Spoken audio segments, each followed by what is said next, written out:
In the first edition of the News Game of the Week last week, we finished with a total of 157 live viewers, a total of 3,000 views, 47 shares, and 125 comments. We are back once again this week for week number 2 of Eastern Carolina Conference play as the News Game of the Week, presented by Magic Mile Media Screen Printing, Down East Protection System, Lenoir Community College, JT Electrical Company, Dempsey Pharmacy is coming to you live from South Lenoir High School, where it is homecoming here in Deep Run, as the Kinston Vikings are taking on the South Lenoir Blue Devils, and the Vikings looking to get back into the winning column of their season, and the South Lenoir Blue Devils are looking to gain a homecoming victory.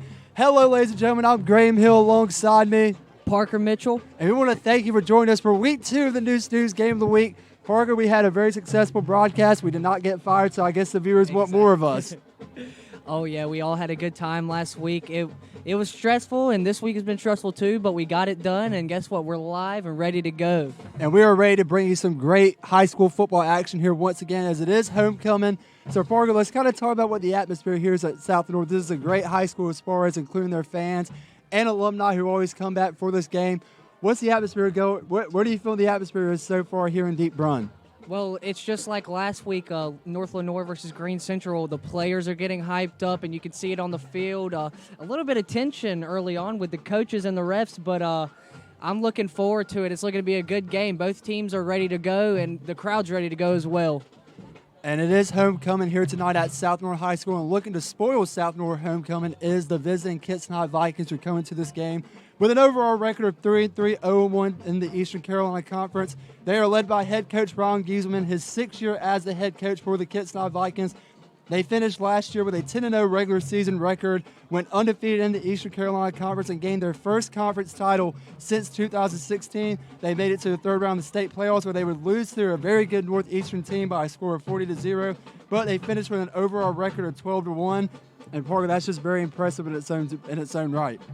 Oh, yeah, definitely. Both teams have gone through pretty tough competitors so far. You got to look back to Kinston playing Princeton earlier in the season, losing 48-15. Their 3 losses have come off of pretty competitive teams. You had the one against the 3-2 North Duplin team. They lost 22-0, got shut out there. And they also lost to a pretty tough West Craven team going 3-2. They were 3-2 as well. In South Lenoir, you got to say the same thing, just against losing against Jacksonville. And look, this whole season it's been kind of up in the air about who they play and who they're winning against. And well, going back to the Kinston Vikings just a little bit, this season many people had them projected to go undefeated once again in the regular season. Of course, in our News preseason coaches poll, where the coaches got to go to pick out who they believe would finish best in the conference, they were predicted to win the Eastern Carolina Conference once again this season. But so far that hasn't happened. Like you said, current losses are coming from 3A powerhouse Fike 35-21 back on September 14th. And actually in that game, their starting quarterback Demetrius Holm went out with a foot injury, but he is back. He returned last week. He's going to be starting again in this game tonight. And then another loss came to another 3A powerhouse, Jacksonville. They lost 14-7 on September 13th, and then last week, of course, losing in their Eastern Carolina Conference opener 27-14 against the Washington Panthers. That was actually their first conference opener and loss since 2012. But the Vikings looked to bounce back here tonight against the South Lenoir Blue Devils, and they looked to use some of their key players to do that. And some of those key players for the Vikings is junior quarterback number 2, Demetri Holmes, who I did mention earlier. He was injured in that fight game, went out early, and a lot of coaches, even talking to head coach Ryan Guzman, think that with him going out early kind of threw off the tone for the team, really got them out of rhythm, because he is a leader. He is who this Vikings team rely on. And so they feel like with him going out that it just kind of shook up their game plan a little bit going into that game. But he did return last week in that game against Washington. And then in that game last week, he went 9 for 19 with 1 interception but 182 passing yards. And then, of course, number 11, the senior wide receiver, Corey Pitts, who is one of the star players for this Kinston team, last week against Washington. He only had 1 reception for 9 yards, so they didn't really throw the ball to him a lot. Coach Ron Giesman said they really need to change that game plan this week. And then junior wide receiver and was also the backup quarterback for those 2 games that Dimitri Holmes was out. Caleb Gooden last week, he had 2 receptions for 19 yards. And then senior wide receiver / quarterback, a guy who pretty much led the Vikings offensively in that game last week against Washington's number 23, Will London, who's also the star basketball player as well. But he had 4 receptions for 120 yards. So there's a couple of players that definitely need to get their numbers up as far as receptions, and I'm sure we'll see that tonight in this game plan for the Vikings. Yeah, with Kinston having that star quarterback, with any team, I mean that you need a star or not a star quarterback, but you need a leader in your quarterback just to run the offense and really kind of keep everyone's head on straight. And it seems like Kinston High having their star quarterback back is going to be a good sign for them in this coming up game. Well, let's talk about the Southmore Blue Devils here a little bit. It is homecoming for them in Deep Run, so you know that they want to get a win for all their alumni coming back. And, of course, their fan favorites that travel here every week to the field, to Thomas Salter Stadium to see their Blue Devils play and support them. But they come into this matchup tonight with an overall record of 2-3, 0-1 in the Eastern Carolina Conference. They are led by head coach Jeremy Joyner, his 4th year as the head coach here for Southmore. Finished last season with an overall record of 3-7, 1-5 in the Eastern Carolina Conference. But last season, they probably picked up one of their biggest wins in ages. They defeated their arch rival, North Lenoir, 46-14 in the Pigskin Bowl for the first time since 2009. And Parker, I mean, everybody knows we're both North Lenoir alumnus. And I was at that game last year. Of course, you were still a student. And that South Lenoir football team that night just played their hearts out. They looked like they could have beat anybody in the conference. Yeah, and whenever you raise the stakes for a game like homecoming tonight, I mean, there's no telling what a team will do to try and impress the home crowd. But last year, with that North Lenoir team struggling all year, South Lenoir was able to hop on and just whoop them last year. And, you know, again, whenever you raise the stakes, that's going to hype your team up even more, and they're definitely going to want to get the win tonight with all the stakes raised like they were last year. And I believe now we are going to take a pause for the playing of the national anthem here at South Lenoir High School. So let's take a break and view the playing of the national anthem. Good evening and welcome, Blue Devil fans, and happy homecoming to all of our alumni. We would like to welcome you to tonight's contest between the visiting Kinston Vikings and your South Lenoir Blue Devils.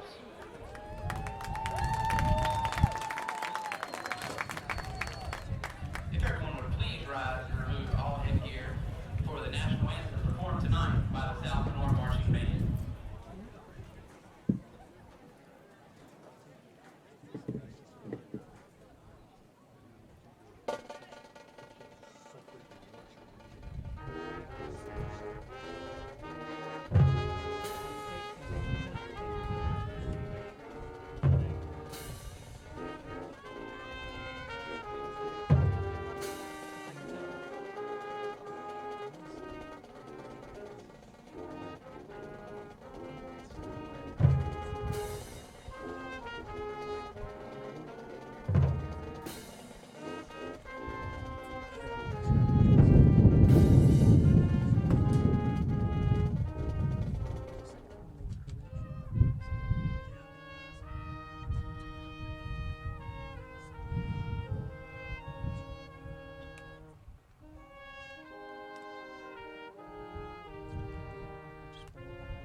Great job by the South Lenoir High School Marching Band with the playing of the national anthem. Now, Parker, as we were talking about South Lenoir just before we had to pause for the playing of the national anthem, 2-3 right now, that's not that bad. I mean, this South Lenoir High School football team has gotten very competitive over the last couple of years. Before they would get shut out, you would see a lot of running clock, but one thing that Jeremy Joyner has been talking about that he's really been wanting to emphasize to his team is just be competitive in each game.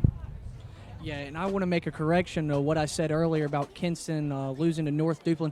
That was South Lenoir's schedule I was looking at, and I wanted to make that correction before you swung into anything else. But, yeah, with South Lenoir's football program, they're just, whenever they can, they look to make the upset.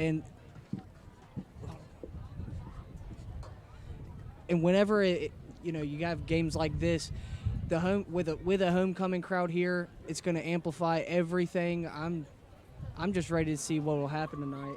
Well, going back to those 3 losses, of course, they did come from North Duplin in their home open in their season opener, lost 22-0 on August 23rd. Then they played their second loss came to a very competitive Princeton team, 48-15 back on September 13th. And Princeton, they're no joke. They're currently undefeated in the 1A standings, and they're a team that in past seasons had a 15 regular game winning streak. So playing tough teams like that, and even though you lose, you get a lot of experience, especially a team like Princeton.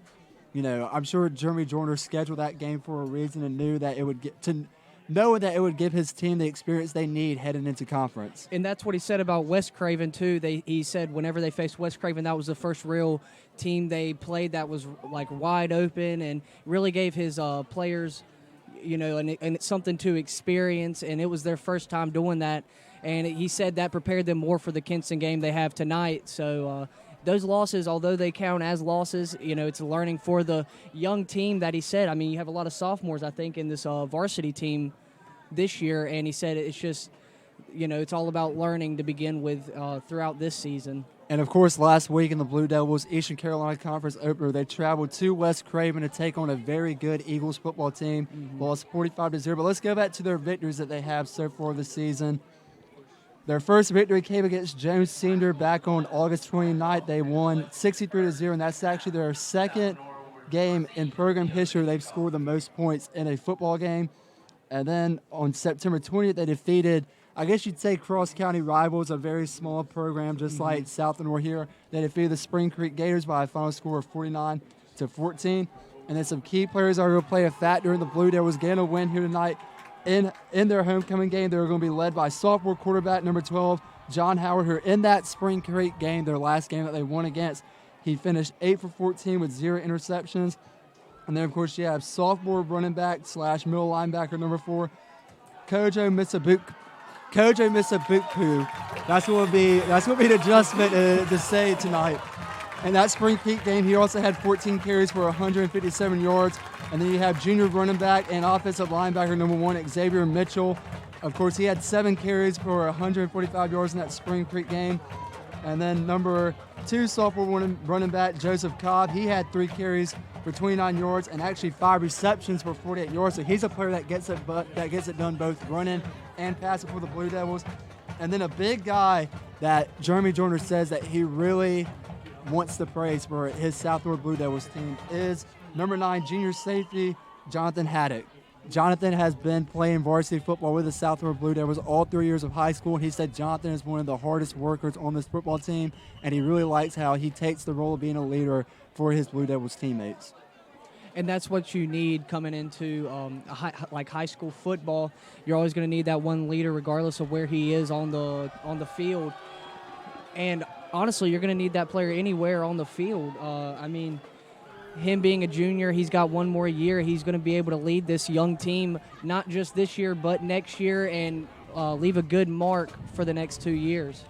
Absolutely. As the two teams have taken the field here in Deep Run. Real quick, let's just hit on our ads one more time before kickoff. The News Game of the Week is presented by Magic Mile Screen Printing. It is a company service-focused apparel, screen printing, and design shop based in downtown Kinston, North Carolina. They specialize in screen private organization, school, churches, bands, charity events, and more. They can use your artwork, or their in-house graphic artist will work with you to produce a one-of-a-kind design for your apparel and your brand. They offer in-house design and proofing, and they have wholesale accounts with a variety of vendors, allowing them to offer a large selection of shirt brands, styles, and colors. They can produce up to 4 color designs from front, back, sleeve, or chest pocket prints. Magic Mile Screen Printing Company works hard to produce the highest quality apparel with unique and original custom designs. Check them out at magicmilescreenprinting.com. We also want to thank our sponsors in part by Lenoir Community College, Down East Protection Systems, LG Electrical Company, and Dempsey's Pharmacy, as the Kinston Vikings will kick off to the South Florida Blue Devils to start the ball game off. And here we go in our second week of the News Game of the Week, and that is going to be Kojo taking it for the Blue Devils. He's past the 50, and he lays out a Viking defender right on the opening kicker, and that's a great way for the Blue Devils to start this game. You couldn't ask for a better way to start this game than getting a nice return, good field position, get your offense ready to go. And that should definitely have this Southernwards offense fired up as they take the field for the first time tonight, as they are led onto the field by sophomore quarterback number 12, John Howard. Kojo Misabukpu almost ran it back for the opening kickoff right here to start this game. He had one man to beat.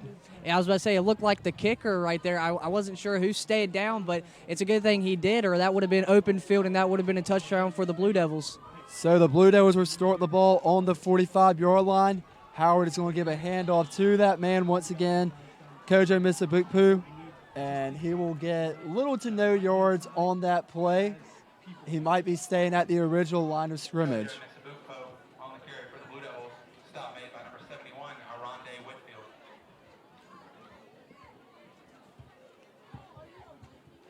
And they're actually going to say he lost yards on that run, so that's going to push the Blue Devils back to 2nd and 14, spotting the ball on the 49-yard line. If you're South Lenoir, you really got to get Kinston High's defense on their backs early. I mean, you already have the adrenaline just on that great opening kickoff return. You're in great field position. Let's see what the Blue Devils can do here. Howard, shotgun snap. He hands off to Mr. Bukpu once again, who will try to roll out to the right side and try to get up the middle, but he's going to be brought down right in the middle of that SL logo in the middle of the 50-yard line. Early on, you got to see if you can get that run game going, because like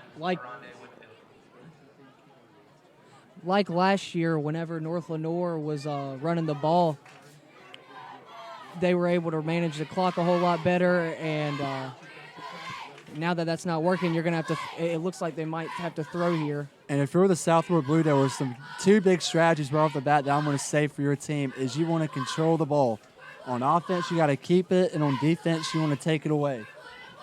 3rd and 14 for the South Florida Blue Devils. They face their first third down situation here tonight. Ball still spotted on the 49-yard line. Howard, shotgun formation. He has Mr. Boopu lined over his right shoulder. He's now going to roll out to the right side of the field, looking to throw downfield. He has a man down there, but he's going to throw it out of bounds into the Vikings sideline. An early 3 and out with this field position, that's not something you want A from flag your is down, offense. though. As we wait to see what the call is from the official. I believe it is going to go against South Lenoir as the official is motioning it over back towards the South Lenoir offense.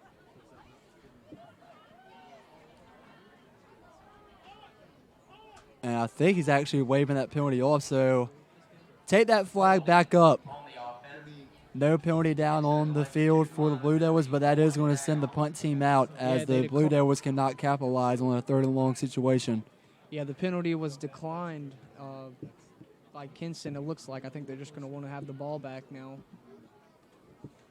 So we'll see the Vikings offense get out on the field early. As it will be number 23, Will London in the backfield, ready to receive for the Vikings. There's the kick. And it's going to take a bounce right in front of London. He's thinking about going for it, but finally backs off, and that ball is going to be spotted at about the 23-yard line.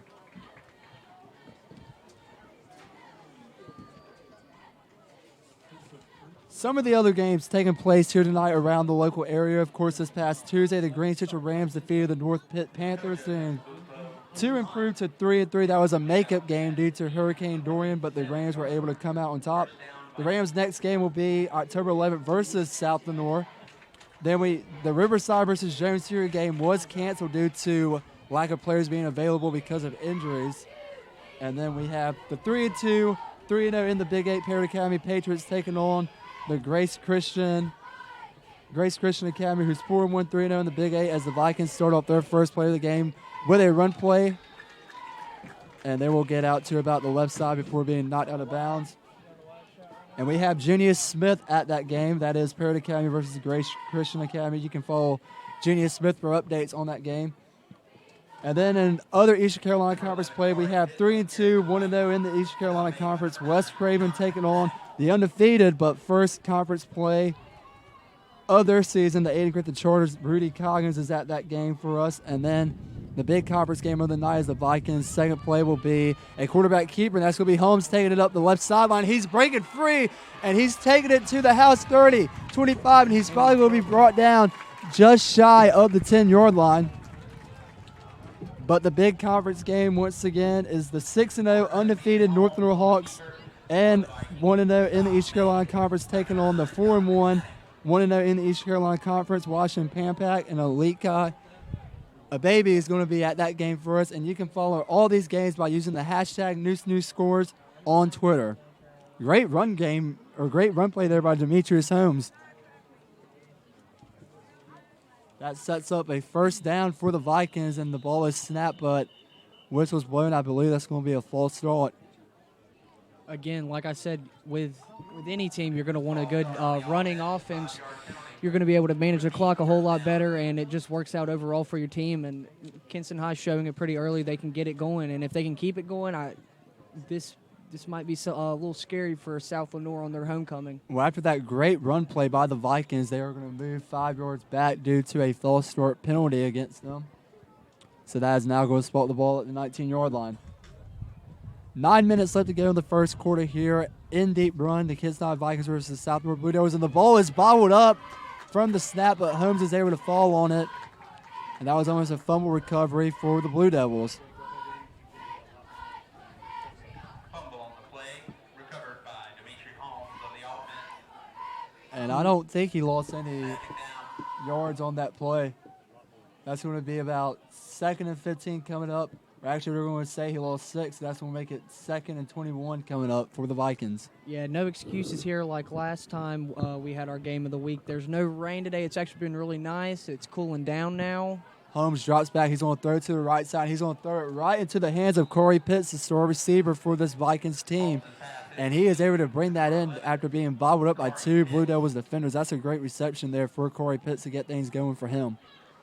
Stop made by the Blue Devils, number 1, Xavier Mitchell.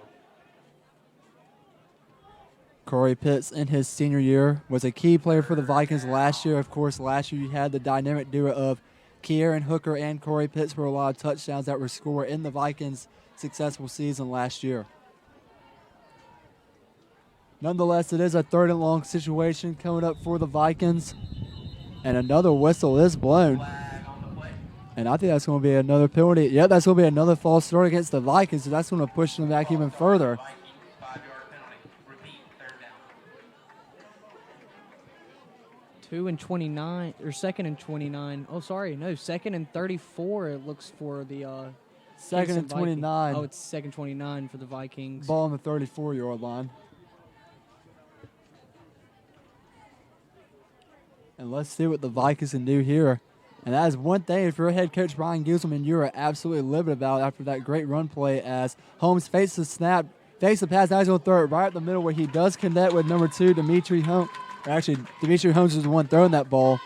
Holmes' pass is complete to number 3, Josh. That was number 3, Josh Holloway, on the reception for the Vikings. Stop made by the Blue Devils, number 9. But as I was saying, if you're a head coach Brian Gieselman, you're probably disappointed right now that you had such a great run play to get you in such great field position, and back-to-back penalties now have you in a 3rd and 28 situation with the ball on the 34-yard line. Holmes drops back, high snap. He's now looking to get it all. He has Holloway, and he is going to throw it out of the end zone. Incomplete. The good thing to take away from this first drive for Kinston, though, is that you can get the ball down the field. You just got to talk to that offensive line for Kinston High and try and straighten things out, because that's something you can't have throughout the whole game. Again, like you said, they had a good setup to begin. They had it set up really good to begin the drive, and then penalties have brought them back so far. It's something you can't have throughout the game.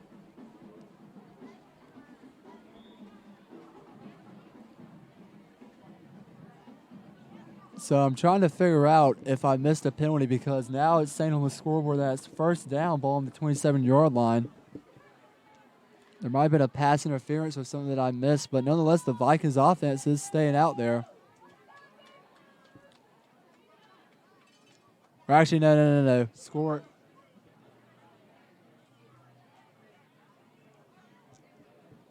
Well, now the blue South Lenoir, South Lenoir has the ball. So I guess I'm not sure what to call here. I'm not too entirely sure either. This is not ESPN caliber. You know, we don't have monitors up here, but nonetheless, South Lenoir has the ball. So we're gonna roll with it. We're gonna roll with it. Number 20. Anyways, again, the Blue Devils will get their ball for the second time here tonight. Kinston is not able to convert after that great run play to start their drive. And like I said before, South Lenoir is going to want to get that run play started real early and try and run this Kinston defense down. This Kinston defense is dirty and will get to you if you let them. Well, there was a illegal receiver penalty called against the Blue Devils, so that's going to push them back 5 yards to make it 1st and 15 with 6:53 left to go in the first quarter. Still scoreless here in our News game of the week, and there's a Blue Devil jumping on the line of scrimmage, and that's going to bring up another penalty for the Blue Devils. Parker, I want to apologize to everybody watching at home for that mistake. I'm not sure what happened. It must have been a 4th down. Happened, yeah. There were so many penalties that maybe we just missed that they went on to the next play. But nonetheless, we want to apologize for that mistake.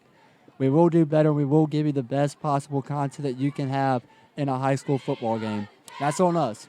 Exactly, That's and on us. I'm looking over here at the scoreboard, and I'm I'm just going to getting. be double checking from now on to make sure we have it right. Well, I checked the scoreboard, and I still got confused because it was showing third down. Then we went straight to the first down. I don't know if there's something I missed. 1st and 20 now for the Blue Devils, and that ball is intercepted by the Vikings, and that is going to be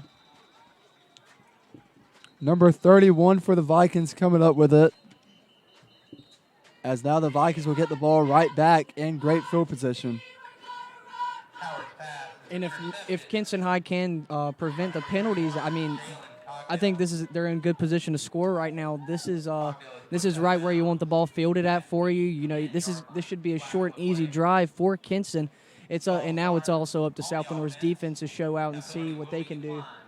John Howard, the sophomore quarterback, it wasn't necessarily a bad pass. I just don't think he read the coverage well and kind of threw it right in the middle of the Vikings defender. He actually got it in the hands of one of his South Lenoir Blue Devils receivers, but the ball bobbled up, and just a lucky catch there by number 31 of the Vikings defense to come up with that interception. But again, it's an impressive start from Kinston High's defense to have a 3-and-out for them and also force an interception. So the Vikings offense is back out on the field. 1st and 10, ball on the 10-yard line, and it's going to be a pitch run to the right side for the Vikings, and he is going to carry it all the way in for the first touchdown of the night. That is brought in by number 23, Will London of the Vikings. So when you have that kind of field position, you just keep it simple, keep the ball on the ground. You just go for the simple pitch and toss there to get that touchdown. And running, I mean, the run game's worked it for them so far. You saw that their first or second play of the game, they were able to run it all the way down the field, and it looked like they just switched the play and ran the same thing, and it worked this time as well. So not only a star on the basketball field, but a star on the football field is Will London, as he is able to get his Kinston Vikings on the scoreboard first with the extra point pending. Number 14, Diego Pinto, puts it up. And he did not get it. It was just wide. So the extra point is no good. But nonetheless, with 6:37 left to go in the first quarter, in our News game of the week, the Kinston Vikings lead the South Lenoir Blue Devils 6-0.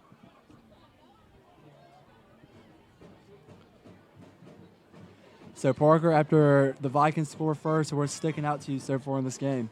How dominant Kinston High's run game is so far. It's something South Lenoir is going to have to try and stop because, again, like I said, they had that first great run. The only thing stopping them, it seemed last time, from scoring was the penalties because they were just on that roll, and it seemed that they just finished that roll out right there on that drive. And I'm telling you, really, South Lenoir kind of shot themselves in the foot. They had great field position, but due to penalties, they just could not execute. And this game possibly could have been 6-all or 7-6 if South Lenoir had been able to capitalize with the field position they were given on their opening drive. Nonetheless, the two teams were reset as the Vikings prepare to kick off to the Blue Devils.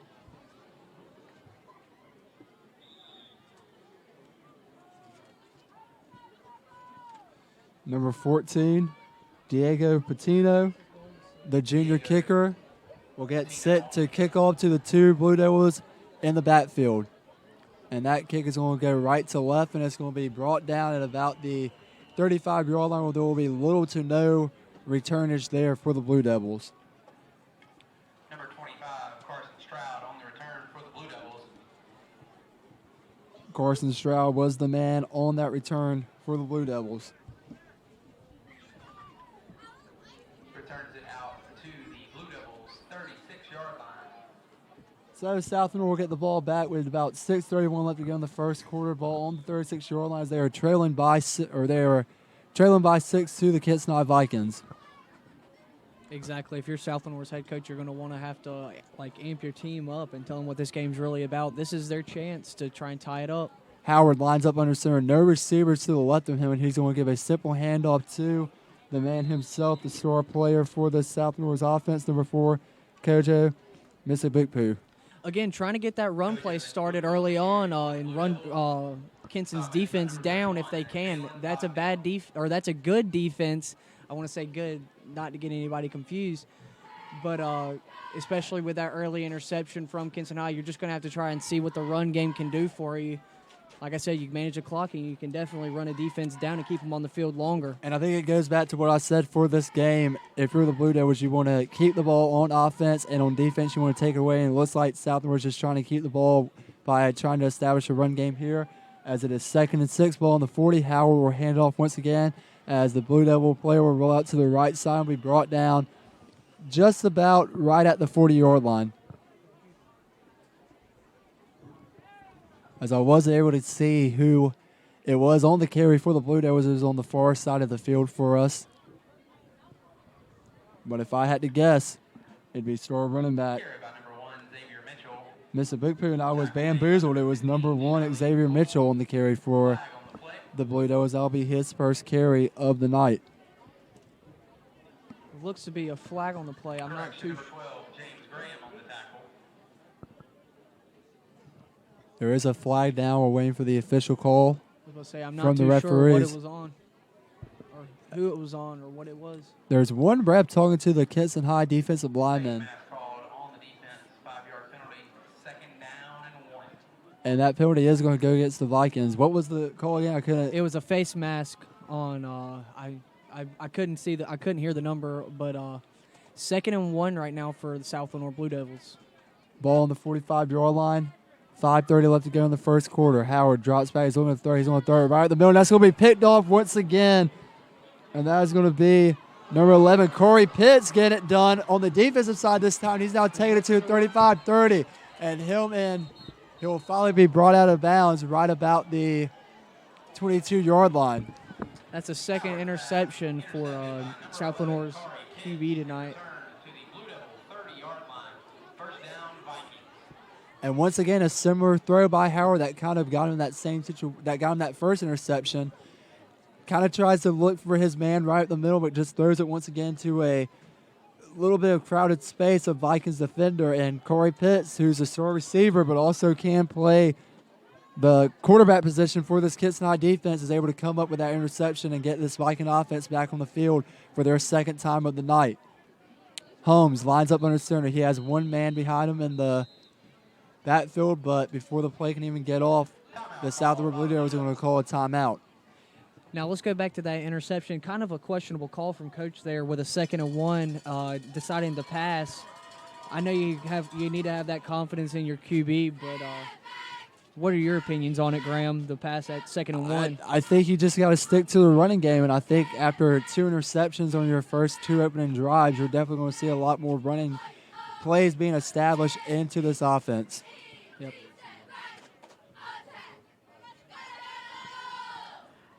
As we're going to check in with our hashtag News scores update at the end of the first quarter from Rudy Coggins. The West Craven Eagles are leading the Aiden Grifton Chargers score of 7-0. The Eagles return a block punt for a touchdown. And so far, that is our only update that we have of the night. Actually, right now we have a update from Washington High School after a blocked field goal by Sherfield Smith. Washington drives for a touchdown. They lead the Northwood Hawks by a score of 7-0 in the first quarter. For all the updates on all the local games taking place over the county tonight, be sure to follow the hashtag News Scores on Twitter, where you can get live updates from not just games here, but other games taking place all across the area. First and 10 for the Vikings, ball on the 30-yard line. Holmes will line up in the shotgun formation. Well, he will hand it off to Pitts. Pitts rolling out to the left side, tries to cut the middle and just gets swarmed by the Devils defense. Number 11, Corey Pitts on the carry for the Vikings. Stopped by number 1, Xavier Mitchell. And that was number 1, Xavier Mitchell, on the stoppage there for the Blue Devils. Interesting fact, speaking of Corey Pitts, who just was the ball carrier for the Kinston Vikings, he's actually playing against family tonight. Number 2 and number 3, Joseph Cobb and Robert Cobb of the Southward Blue Devils, as that is going to be number 7, Iverson Ward, taking it right up the middle on the run play for the Vikings. That's good enough for the first down. Joseph Cobb, Robert Cobb of the Southward Blue Devils are half-brothers of Corey Pitts. Unfortunately, number 3, Robert Cobb, is out tonight for the Southward Blue Devils, but we were able to speak with both Corey Pitts and Joseph Cobb before the games, and they said it's very exciting that they get to be playing against each other. They haven't played against each other since rec league, as Holmes will take the shotgun snap and will hand it off to Ward once again, who gets little to no run on that play. But that's always fun if you're a high school player and you know you're coming into a game playing against family. Oh, yeah. I was joking with him before the game that, I used to play rec league over there at Fairfield too. But it's always cool to see stories like that, little stories, and just,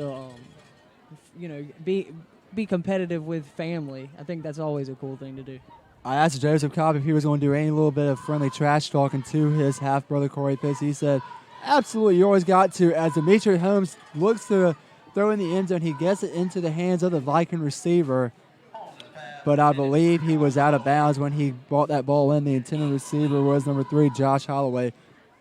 But, yeah, you always got to have some friendly competition, some friendly trash talk, and just make sure it doesn't get too out of hand, or it's going to make for an awkward family get-together next time around. 3rd and 10 for the Vikings, ball on the 9-yard line. 3:49 left to go in the first quarter.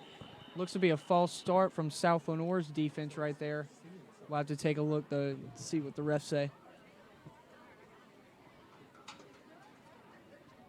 Flag on the play. The penalty is going to be against the Blue Devils. Offside called on the Blue Devils. Offside is going to be the call against the Blue Devils. That's going to be a 5-yard penalty. And that is now going to give the Vikings offense right about the distance of the goal line. What do you think, Parker, quarterback keeper for Demetrius Holmes?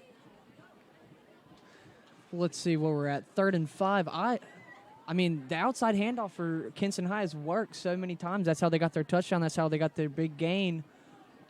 I mean, I don't see why you change it up.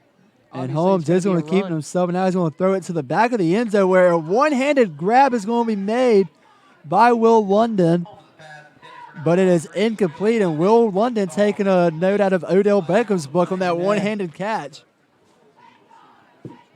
If only that had been complete, that would have made. If only that had been completed, that would have made for an ESPN top play caliber right there. They just announced that there was a penalty on the play, holding.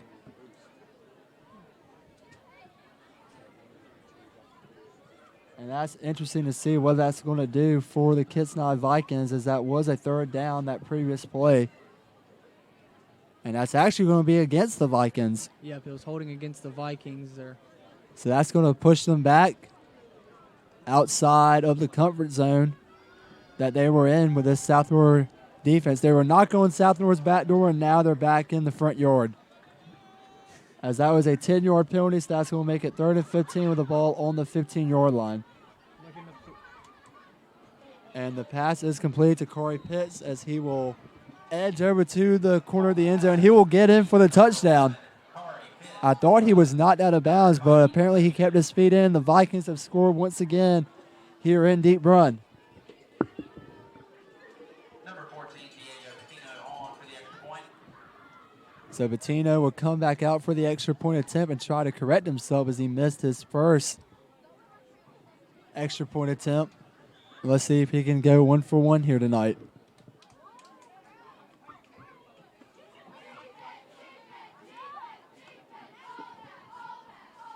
Vikings on top, 12-0 with the extra point pending. And he sends that way into the air and puts it right up the end, right through the uprights.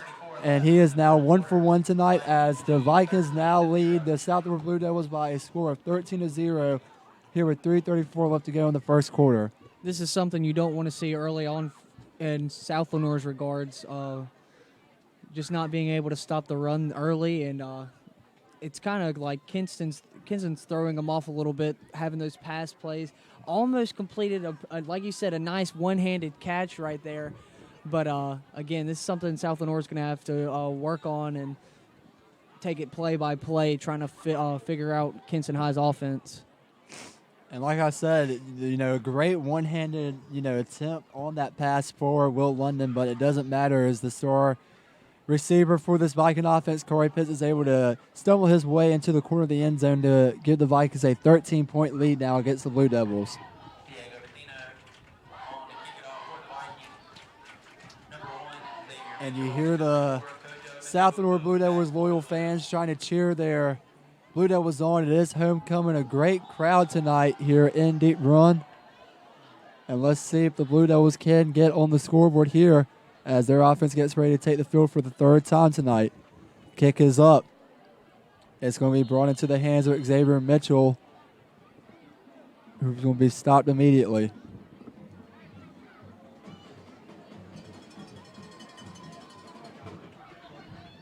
Number 25, Carson Stroud receives the kickoff and down to at the 26-yard line.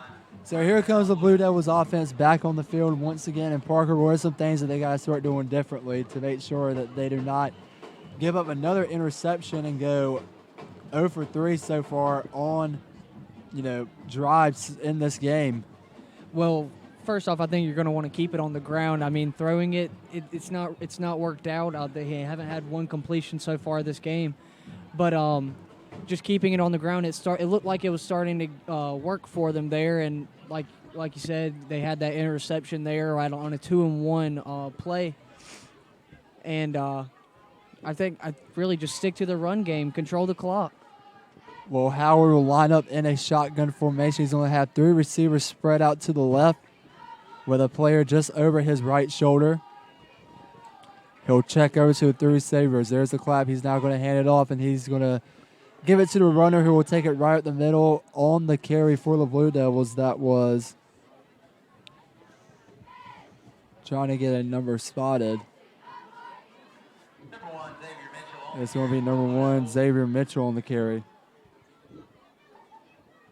Number 71, Aronde Winston. Xavier Mitchell will now his second carry of the night, but he loses a yard on that one, so that's going to make it 2nd and 11, ball on the 25-yard line for the Blue Devils. And it all comes down to whether Coach trusts the quarterback or not. Obviously he does, but with the 2 interceptions early in this game, I don't think you want to risk it, being down 13-0. But in a second long situation so far, running up the middle has not done too much good for you. You got to try and spread out. They're now going to throw another pass, and that one is almost intercepted once again by Will London. He was looking to go 2 for 2 on the night on the defensive side. 3rd down. And you got to remember, this is a sophomore quarterback, am I right? This is a sophomore quarterback. A sophomore quarterback. I mean, he's got 2 more years after this year to really learn and grow. I mean, it's just something the coach has got to talk to the players about, and I think on the sidelines, talk to the players.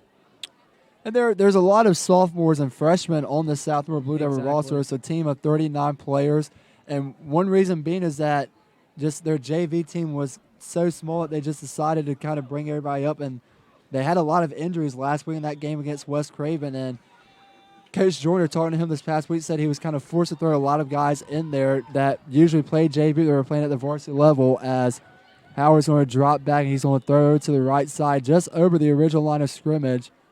Not sure if it was completed or not, waiting for the call. That was 3rd and 11 there. The pass was complete, but it's still a long ways to go for the first down marker. But as I was saying, head coach Jeremy Joyner said that he had to bring a lot of guys up for that West Craven game because of the injuries. He had to throw a lot of guys in there who are not used to playing at the varsity level, but also were not used to playing the positions that they went into.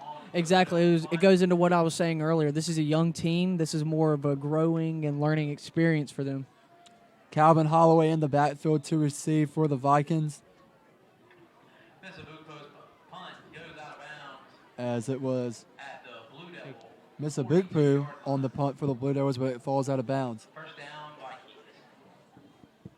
As we have a guest on our broadcast here, these LED lights have attracted many friends to be some special guests for us tonight. Honestly, though, it's a beautiful night here in Deep Run. The sky is clear. Low temperatures are about in the 80s or the 70s, but I'm not sweating. Our News production team, they look like they've cooled off. I mean, it's a great night here for some high school football. They even got some nachos back here. I knew I smelled something. Yeah, Travis, come on, man. I know this is a live stream, but I wouldn't mind having some of those. Pass them on over.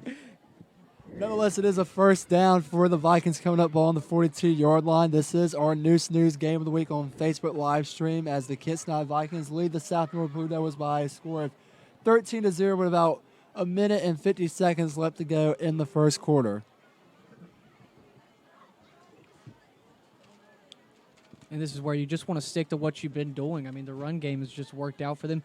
And the passing for them is, I mean, almost paid off. You have a couple of drop passes that really could have been a game changer for the Vikings. I think they want to put in a little more passing. And a high snap goes above the head of Holmes, and that's going to roll all the way into the backfield. He is able to fall on it, but that is a long ways away from the line of scrimmage now. This could be a big opportunity for the Southmore defense to get a huge stop right here. Exactly. Simple mistakes like that, low or high snaps really matter whenever it comes to games like this. Mistakes like that and penalties add up, and if South Lenoir can get a run going and maybe score a couple times, they can really 2nd and 28 for the Vikings. Ball on the 36-yard line. Holmes is going to throw it way downfield, and he's going to have a man open. That's going to be Corey Pitts taking it to the 15, to the 10, to the 5. Touchdown, Kinston High. Like I said, they just want to work in the throwing there. I mean, close plays whenever it came to throwing the ball before that, and they finally got it to work. There's a flag down. There is a flag down. As head coach Jeremy Joyner is fired up at his defense for allowing that pass to be complete, especially in that 2nd and long situation. But I believe that flag is going to be against the Vikings as they are making their way back. So, hey, we said the Blue Devils defense needed a big stop. I guess they'll take a big break also with that touchdown being called back due to the penalty. And I'm not sure what the penalty was. I was about to say, I wanted to figure out what it was on and who it was on. But well, it looks to be on the Vikings. It's on the Vikings, that's for sure. The flag is down about the 34-yard line, so it might have been a face mask or illegal tackle by one of the Vikings linemen. It's actually part of the scoreboard is cut off here at Thomas Arthur Stadium. We don't know what down it is, how many to go, or what yard the ball is on. But nonetheless, it doesn't matter as the referees are discussing the penalty anyways, and here's the call. And it's going to be an unsportsmanlike penalty against the Vikings. And if you're head coach Ryan Gieselman, now you're probably upset at your Vikings team for getting an unnecessary penalty like that. Exactly. Like little mistakes like that, just like I said, add up. And the touchdown said the touchdown will stand. So the touchdown is going to stand, but the penalty is going to be assessed on the kickoff for the Vikings when the Blue Devils get the ball back. But that's good news for the Blue Devils. Try to get good starting position for their drive and possibly get a touchdown to stop Kinston. But it's also not good as you're now looking at a score of 19-0 with the extra point pending just in the first quarter. Be sure to stick around at halftime. Since it is homecoming here at South Lenoir High School, we will be live streaming the South Lenoir High School homecoming court ceremony. And that will be put on by our excellent News production team.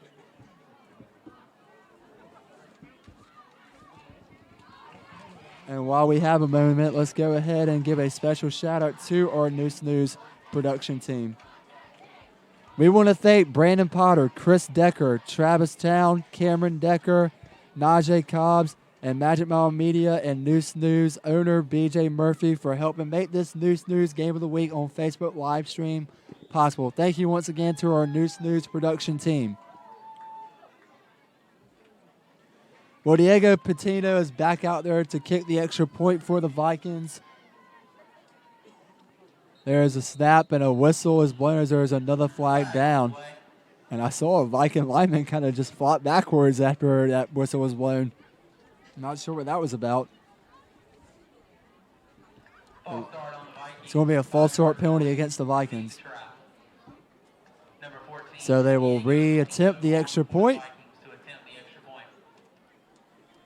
That'll bring the kick back. Again, this has kind of been the story all night so far for Kinston High. With all these penalties, it's blown a lot of chances they've had to score, which they are still getting it done and scoring, but I think the score could be a little higher if it weren't for that. So Patino's back out there. Now they're going to fake it, and that is going to be number 1, Caleb Gooden, the backup quarterback and wide receiver for the Vikings, rolling out to the right side, but he gets absolutely nowhere on that 2-point attempt. Hey, I'm not upset at that play call by Ryan Gieselman. I mean, Patino, he's a great kicker for your Vikings special teams, but he's 1 for 1. And, of course, with that penalty that pushes him back, I mean, it's not really going to hurt you if he misses it, but you might as well just go for 2 and try to attempt they should have tried to attempt a pass play there since they were so far back. But Gooden looks like he just couldn't find any man to get open. Yeah, he is. Their kicker is 1 for 2 tonight, and it's just one of those plays. You're up by 19, up 19-0 right now. I say go for the risk going into at the end of the first quarter. Of course, Caleb Gooden, he is the backup quarterback, but he's been moved back to wide receiver. He came into that fight game as it was number 2, Dimitri Holmes, who went out early in that game with a foot injury. Of course, he played in the Jacksonville game where the Vikings would lose. Led the Vikings to a victory against Southern Wayne, and then Dimitri Holmes was clear to go and returned last week in that game against Washington. But talking to head coach Ryan Guzman, I asked him how important it wasn't for Caleb to come in and kind of take the role and the leadership of being the quarterback. And he said Caleb Gooden did an excellent job. He did not expect anything less than, even though he didn't play his best at times, he gave it his best effort and gave it 110% effort.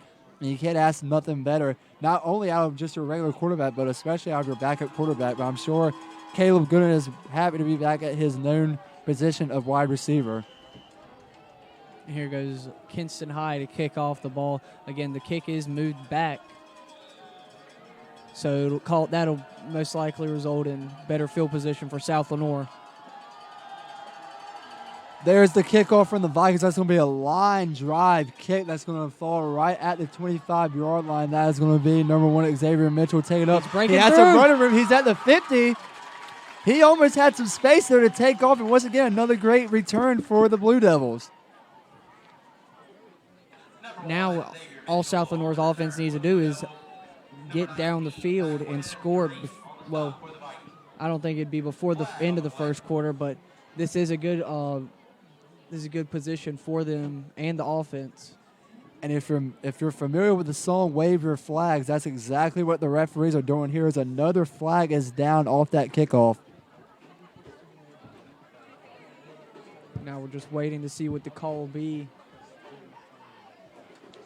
It feels like this first quarter should be over with already, as there's only 1 minute remaining in it. But due to so many penalties that have been called so far tonight, it's kind of pushed back a little bit.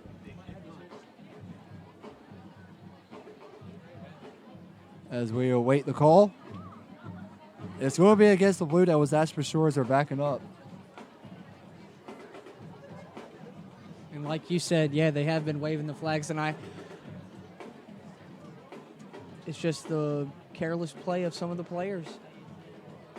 Penalty is on the Blue Devils. At the end of the first quarter, the Washington Pan Packets still leading the Northmore Hawks by a score of 7-0. However, Northmore will start the second quarter in the red zone.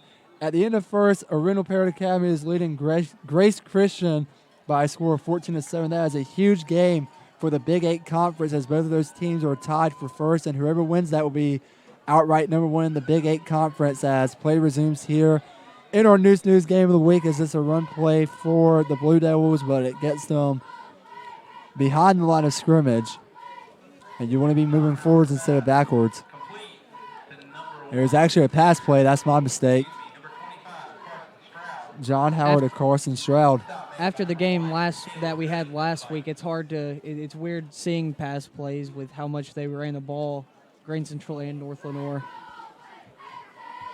That was our News game of the week. Last week, we want to thank all of our viewers who tuned into that one and made that an historic night, our first week of doing this. And we want to thank everybody that's tuned in so far for week number 2 of the News game of the week, as Howard will hand the ball off, and that will be taken up the middle, and a couple extra pushes and a little bit more shoves, getting him past the original line of scrimmage. And I want to say about 6 yards out, as it was Kojo Misabukpu on the carry for the Blue Devils. And that'll bring up a 3rd and 10 for South Lenoir as the first quarter comes to an end. So we have reached the end of quarter number 1 here in our News game of the week on Facebook live stream. The score here, Kinston High leading the South Lenoir Blue Devils 19-0. And while we have a break, let's go ahead and thank a little bit more of our sponsors.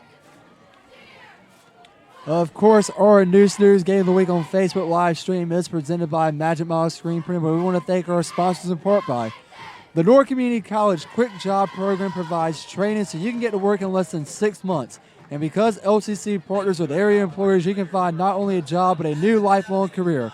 Jobs currently in demand include heating, ventilation and air conditioning, electrical wiring, energy distribution systems, manufacturing, truck driver training, and welding. It's a new year and a new you. Let LCC empower you to get the job and career you've always hoped for. To learn about quick jobs, call 252-527-6223, extension 714, or enroll at lenoircc.edu/quickjobs. Down East Protection Systems is headquartered in Kinston, and Depps has been providing peace of mind to residential and commercial customers for over 30 years. Learn more about Depps at www.deppsnet.com or by calling 252-518-5160. That's deppsnet.com, and tell Depps News sent you. We also want to thank LG Electrical. They are a fast-growing electrical company based in Kinston with offices in the Triangle. Warren Hudson and his team are currently looking for electricians and apprentices. If you or someone you know is an electrician or would like to be an apprentice, please visit www.lgelectricalcompany.com or call 252-520-7592 as the second quarter begins. Here is John Howard is going to pitch it to his South Lenoir runner, and he will drop it. I believe that was number 2, Joseph Cobb, on the carry, his first carry of the night, but he did drop it, but he ate. Fumble on the play, recovered by Vikings, number 7. Again, there was a fumble on the play. I thought his knee was down before. Regardless, it was recovered by South Lenoir, so it will remain South Lenoir's ball. I think they're saying it was recovered by the Vikings. Yep, that's exactly what happened. The Vikings offense is back out there, so another turnover for the Blue Devils here tonight. That's their 3rd of the night, as now Holmes is going to take a shot into the end zone. Well, he will connect with Will London, but they said he was out of bounds. They're incomplete. Major Holmes' pass But if you are not subscribed to the Noose News newsletter, you are missing out. It's a free it's in your inbox at 7 a.m. and it's full of today's headlines. Go to noosenews.com to subscribe to the Noose newsletter. A family-owned and operated pharmacy, Kinston Clinic Pharmacy, has been serving the pharmacy needs of Kinston, Lenoir County since 1995. Along with their new locations, Dempsey's Drugs in LaGrange and Jackson Heights, they offer a full variety of pharmacy services, including immunizations and adherence packaging. As it is 2nd and 10 coming up for the Vikings. Ball on the 21-yard line. Holmes will hand off to Iverson Ward, who will roll out to the left side but will be knocked out of bounds at about the 15. With award-winning services, they make sure every customer feels like family. So you can also stop into Dempsey Drugs, Jackson Heights, and check out their new assortment of gifts. And while at Dempsey Drugs location, be sure to get your flu shot. Thank you to Dempsey Drugs for sponsoring this Noose News Game of the Week. 3rd and 5 now coming up for the Vikings. Ball is going to be spotted at the 16-yard line.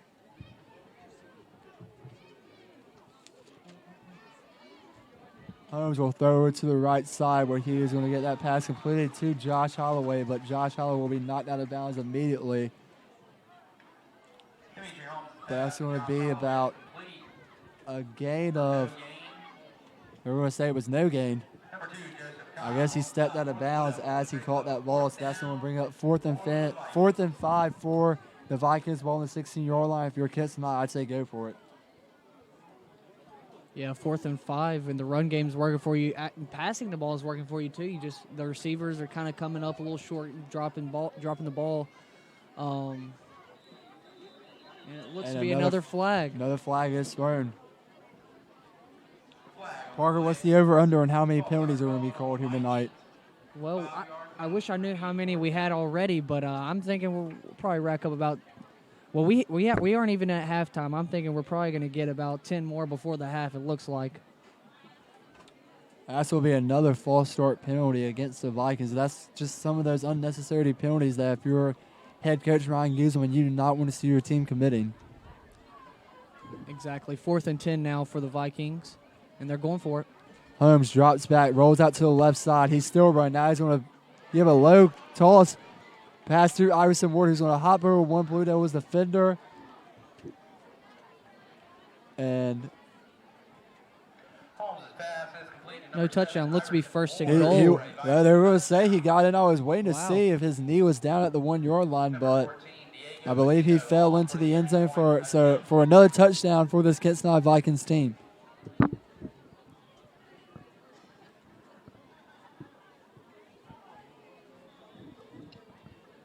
So even though you get an unnecessary penalty on the previous play, you're able to recapitalize and score a touchdown. I'm sure Ryan Guzman is okay with the way his team was able to bounce back there. As Patino's extra kick is up and right through the uprights, and it is good. Exactly. They had the penalty on them, but like you said, they were able to recover and get a touchdown on the next play. You can't be too mad at them, but again, throughout the game, they're going to have to start worrying about those unnecessary calls. Where even though it isn't affecting the score that much, it can if later on, depending on how South Lenoir can play. 10-11 left to go in the first half. The Kinston Vikings now lead the South Lenoir Blue Devils 26-0. And let's talk about another big night for Noose News that's taking place tomorrow night, the SM3 Summit. If you are an entrepreneur, a social media manager, or a marketing professional, you need to be at the SM3 Social Media Summit in Kinston taking place tomorrow night. They will have speakers from across the state who will talk about how to go viral with your videos, how to sell, how to market your brand, creating a social media calendar, and more. Go to sm3summit.com. Again, that is sm3summit.com. Congratulations to BJ Murphy and, of course, Aletha Thrower for all the hard work they've put in. There's a lot more people behind the scenes that we don't have in front of us right now, but congratulations to everybody that's going to be doing that tomorrow night. That is going to be huge. That's going to be taking place at the Arts Council, the SM3 Summit, the first year ever done for Noose News. Another big accomplishment that we'll add into our resume. Exactly. This SM3 Summit is something they've been talking about for months, and it's great to see it finally coming together, and everyone's excited for it tomorrow. Speaking of things people would probably like to see come together, that would be the South Norris offense as they are trailing 26-0 here as they get the ball back. And actually, the ball had popped out after the return of the play. South Norris was able to come up with it. But, man, that almost was South Norris' fourth turnover of the night. Tino's kick is fielded by number 4, Kojo Mitsubupo. So the Blue Devils offense back out on the field. The fumble is recovered. And let's see if they can get on the scoreboard and crack that goose egg that is sitting there right now. Exactly. If you're South Lenoir's offense, this is the time you want to really come up and try and punctuate and wear this Kinston High defense down. But with like you said, 3 turnovers for the night, you just got to be careful and protect the ball on your offense.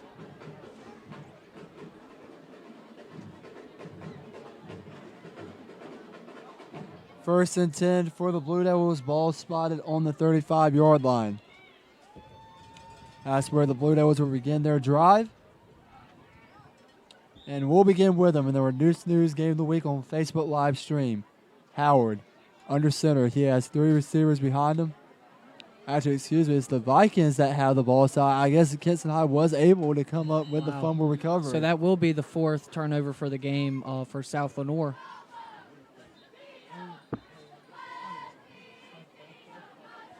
Once again, that's our apologies for not noticing that right away, but with these lights in our face, it's hard to tell. It's not even the lights. I just wasn't expecting South Lenoir to have turned that ball over after it wasn't that big of a run for that return. I guess the ball carrier, which was Mitsubupo, just got hit the wrong way, and the ball popped out, and Kinston was able to fall on top of it. Another note I want to point out is, again, you have a really young South Lenoir team right here. This is a lot more learning than it is. Absolutely. Especially against this Kinston High Vikings team who went undefeated in the regular season, won the Eastern Carolina Conference title last season, made it to the 3rd round, and honestly, they have a mission now to win out. They said that 8-3 is the mission, and they are going to be more competitive than they were in those 3 games that they lost, and so far they're showing it right now. But right now they're facing a 1st and 22 situation after an ongoing penalty against the Vikings. Another high step, and hey, look at that. Let's just go ahead and blow the whistles for fun, and another flag on the play. Again, I said 10 penalties before halftime. 10 more penalties. I think we've had 2 since I said that. If I am not mistaken, I want to say Kinston High is at 6 or 7 penalties. We'll definitely get an exact number on that during halftime, but right now I'm gonna take the over and say it's 7. But you think they're gonna get to 10 before halftime? I think overall in this game there will be 10 more penalties added to what there are right now. So Gooden will drop back. He's going to now complete the pass to the right side, and that will be. Looks to be about a 15-yard pickup. That will be number 1, Kimonte Roberts on the carry on the completion for the Vikings. That will be his first completion of the night. Excuse me, it was a 14-yard pickup. 2nd and 13 for the Vikings. Oh. And hey, look at that, Parker. Wow. Flag on the play.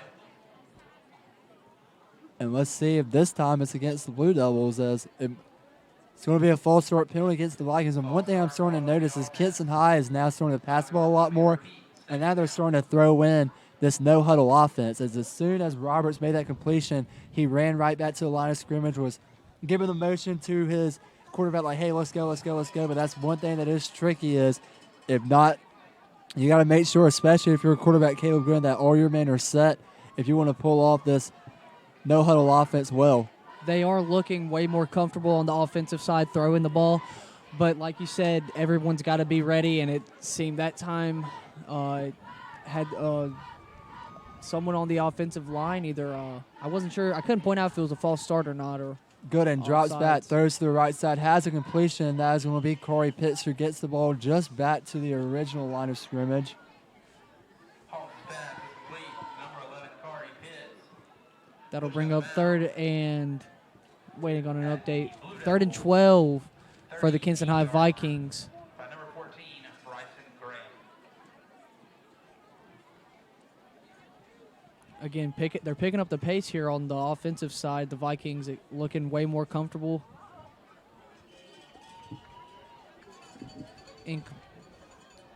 Corey Pitts now with Holmes pass intended for I was about to say incomplete pass right there for the Vikings, bringing up 4th and 12. Corey Pitts so far in this ball game has 9 completions and has 2 touchdowns already in the first half. And like we talked about in our News pregame show, he is a key player for this Viking offense, and he has shown it so far. Offensively here and tonight. defensively. Yeah, that's right. He's had a couple of interceptions too. I think he also has 2 interceptions. 4th and 12 for the Vikings. We're going to spread it out. 1 lone receiver to the right. 4 jumbled up to the left side. Gooden now is going to go through the middle of the pie. He's going to throw to the right side where he has a man wide open. And that ball is going to be brought in. Who is it? None other than the man himself, Corey Pitts. Now, I do not know if he got into the end zone. number 11, Corey Pitts, is complete for another Vikings touchdown. It is complete. There you go. There's another Viking touchdown. It's now 32-0 as Kinston High is beating South Lenoir. Diego Patino on for the Vikings to attempt the extra point. And like you mentioned, this is a very young South Lenoir Blue Devils team. And one thing that Jeremy Joyner said that you get out of playing good teams is the experience and the learning process. Exactly. That's the one point he emphasized on whenever As the we had extra our kick interview. is up, and it is good. So, But like I said, as we had the interview with Coach, he said he put a lot of emphasis on how young the team was and those injuries. Again, he said it was not an excuse, but not an excuse, but more of a lesson plan. a lesson plan, yeah. Double discount cards are now on sale for $10 each. Please see any athlete or coach to purchase yours. With 9:07 left to go in the first half, South Lenoir leads 33-0 over the Kinston High Vikings. For $10 each. See any athlete or coach to purchase yours. And even though it is 33-0, the crowd is still here in Deep Run, and that's one thing that you at least like to see, especially with it being homecoming. Again, the fight's still in. It is homecoming night here at South Lenoir. You want to stay and support your team, and I mean South Lenoir could turn it around here with 9:07 to go. There's still the plenty of second. golf left to play, my dad's Exactly. favorite saying for every sport, even though this is football. As Patino prepares to kick it away for the Vikings.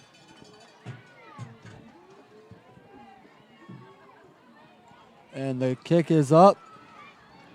And now it's going to be taken. That is number 8 for South Lenoir. That is going to be... Actually, that's going to be number 9, Jonathan Haddock. As I mentioned, turning it around. I mean, that was something. That's a good play to start off this drive. You're starting off with really good field positioning, and if it'll come up on the screen. But keep in mind, that's the 3rd time that off a kickoff return South Lenoir has started with great field position, and in those previous 3 drives, they've all ended with turnovers. So it's going to be interesting to see if Exactly. South Lenoir can redirect themselves and actually take advantage of great field positions. They already Starting have off- the ball on the Vikings 45-yard line. Exactly. This is when South Lenoir really needs to kick it into high gear and try and put something up on the board before halftime, and keep the ball protected because that's something they've not done this whole game. Well, let's see what the Blue Devils offense can do here as they'll start on the Vikings 45-yard line, led by sophomore quarterback John Howard. And he'll line up in shotgun formation. With a lone back over his left shoulder, he'll have 2 spread out to the right, 1 to the left, and he's now going to motion that man over to the left. But, hey, look at that. What do you know? Another penalty. A flag is down. Offense, 5-yard penalty, repeat, first down. And so far, this is just kind of an ugly game as far as penalties go. Exactly. That was on South Lenoir. It's now 1st and 15 for the Blue Devils. Again, ruining that good field position they have, starting off now on the 50-yard line. And that's another thing. In those previous 3 plays, when South North started off with great field position, whether it started off with some sacks, incomplete passes, or penalties, it resulted in a turnover, and that now is going to be an incomplete passage. John Howard was under a bunch of pressure, and he just tried to lob it off at the last second to Brett Huffman, who just couldn't get there in time and comes up short. Second and 15 now for the Blue Devils. And I tell you what, it's a good thing Howard got that ball out when he did, because that could have been a sack that could have almost forced a fumble with the way that Howard had his arm extended. He had that ball just out in the open for a Viking defender to come up and swat it out. Exactly, but you also don't want to throw a reckless pass like that. That's not something you need to do, especially with the 2 interceptions you already have for the night. Nonetheless, it does not matter. It's just a 2nd and 15 situation, coming up with the ball right in the middle of the field on the 50-yard line.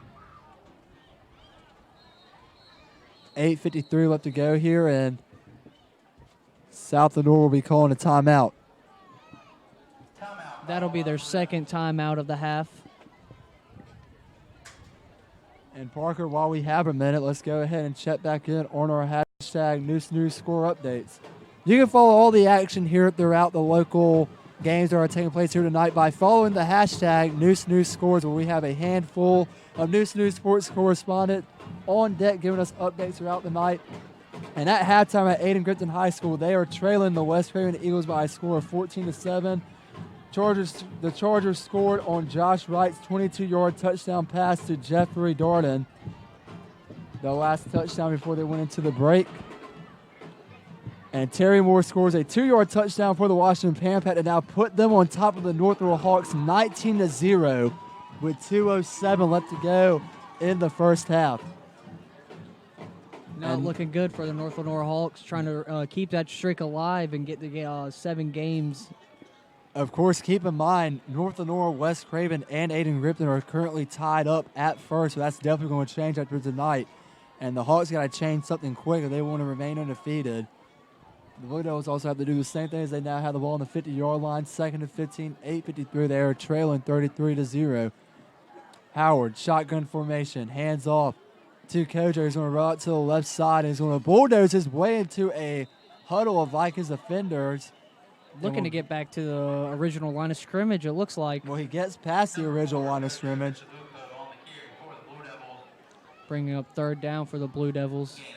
7 yards brings up 3rd down and 8. 3rd down and 8 for the Blue Devils. Kojo Misabukpo, the big ball carrier for the South Lenoir's offense, but so far he just hasn't had a lot of opportunities to show what he's really made of. He has not been able to find any open lanes so far tonight, even when he's trying to cut out to the left or right outside. The Vikings defense has just done a great job of scouting him all week and knowing how to stop him.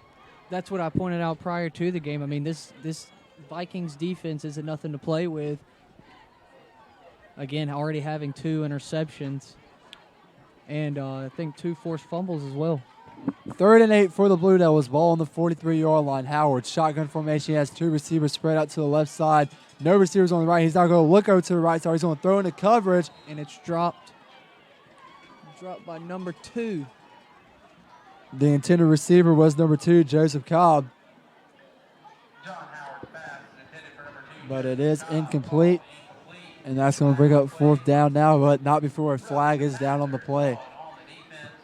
That's going to be a roughing the passer penalty called against the Vikings defense. So that's going to give the South Lenoir offense another chance to make something happen on this drive.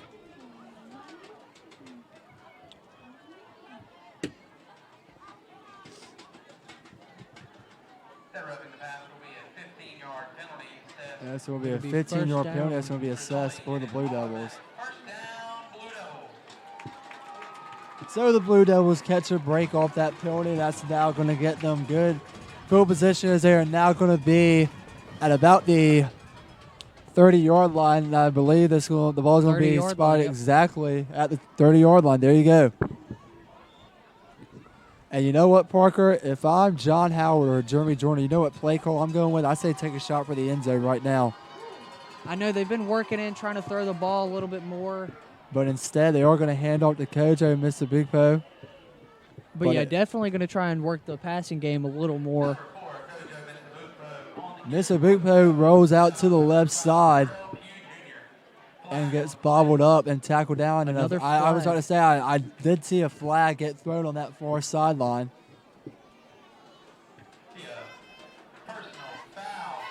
Personal foul face mask against the Vikings. Another 15-yard penalty for the Blue Devils, and they're automatically giving another first down. And hey, the Blue Devils are doing a great job on this drive. At the 15-yard. Granted, at the credit of Viking penalties, but hey, a first down's a first down. Exactly. Like I said earlier, the penalties will add up, and they'll begin to start hurting the Vikings. Put the score aside. That's just something you don't want to see from your Vikings. The ball is now going to be spotted on the 15-yard line. I'm thinking about just swiping. No. I was trying to get our special guest on that we had on the LED lights, but Parker just straight up knocked him off the table. Yeah, I'm good. I don't want to see that tonight. Remember we were out here scouting our area, we ran into our good friend Manny the Praying Mantis? Oh, yeah. I wish we could put a picture on the screen right now of him. As we'll have another timeout called by the Blue Devils. That'll That'll be be their third timeout of this half. But back to the Praying Mantis. I hope he's doing okay. I haven't, that was a one-time deal.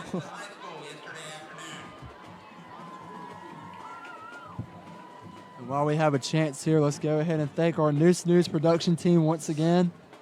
We want to say a huge thank you to Brandon Potter, Travis Town, Chris Decker, Cameron Decker, Najee Cobbs, Magic Ball Media, and Noose News owner BJ Murphy for doing an excellent job in our not only our first Noose News game of the week last week, but in our second Noose News game of the week tonight. Guys, how y'all doing back there? Y'all having fun? Doing great. Doing great. Always happy to have them around. Always happy. You're looking great. Always happy to have them alongside us here and showing us and showing everybody really that's watching this live stream the great job that they're doing.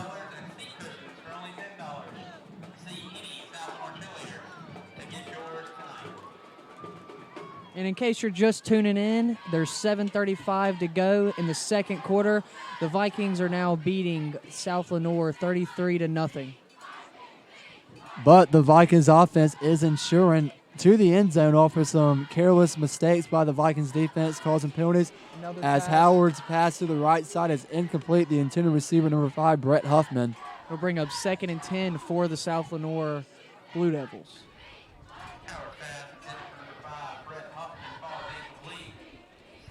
And those simple passes, just a short pass directly to the right side, you got to complete those if you're John Howard. Which, granted, that looked a little more to be on the fault of Brett Huffman for just not getting that ball into his hands. But nonetheless, that's now a 2nd and 10 situation for the Blue Devils, ball on the 15-yard line. Again, this is good field position for the Blue Devils. You really got to capitalize right here and try and get some points on the board. And you really got to go into the locker room at halftime with that goose egg off the scoreboard. But hey, what do you Another say? penalty. Let's throw another flag out there. Flags, dollar flags. Not dollar bills, dollar flags. That's going to be a... An off is a I believe you had it right, all sides. offsides on the offense. It's now 2nd and 15 for the Blue Devils, starting on the 20-yard line. And actually, in the crowd right here to the left of us, we have Green Central head coach Jay Wilson. Coach Wilson, what's up, man? He just gave a thumbs up. Nonetheless, 2nd and 15 for the Blue Devils. Ball on the 20-yard line. And Hey, what do you know? Before we can get the other play off, another flag is down. Parker, if I had made that bet with you on the over-under of how many more flags, and that's going to be a false start penalty against the Blue Devils, you would have been a very rich man. I would not have predicted this many penalties to be thrown in a first half. I honestly think we're over 10 right now.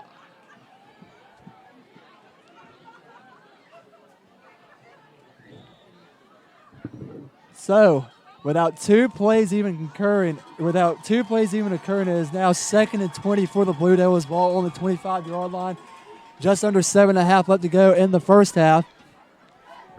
As John Howard's going to hand it off, and that's just not the play call I would have ran with on a 2nd and long situation. Now left with a 3rd and long situation as well. Looked like he might have gotten back to the line of scrimmage. Ball on the 25-yard line, it looks like.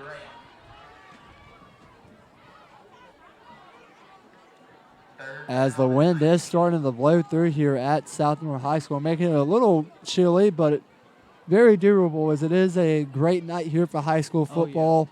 Underneath the lights, clear sky, no humidity, and you can kind of start to feel the fall air coming here tonight after it was the highest it was all year long yesterday.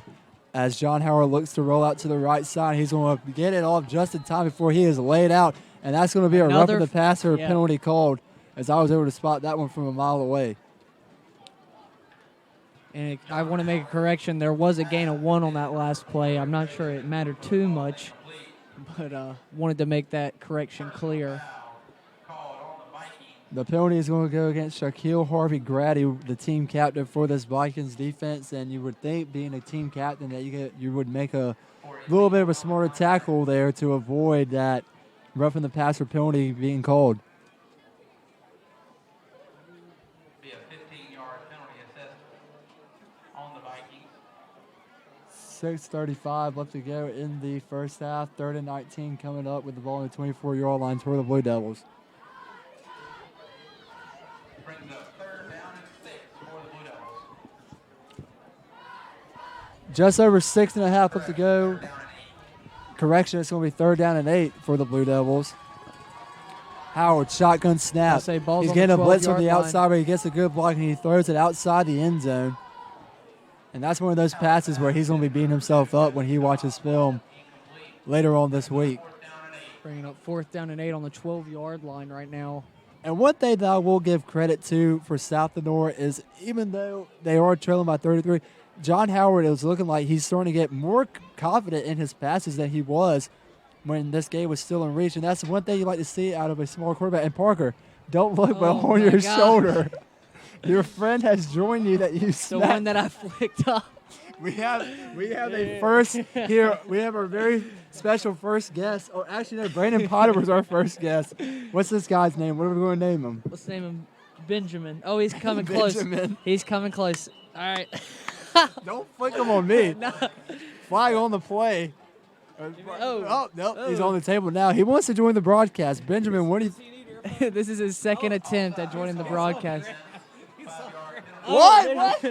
We got another one. We're being attacked up here by a swarm. Oh, my goodness. Nonetheless, we haven't missed anything in the game because of another penalty that was called. Yeah. It was 4th and 3 on the 7-yard line. Ball on the 7-yard line, yep. Just under 6.5 up to go here in the first half. Again, this is a good position for South Lenoir. They just need to be able to.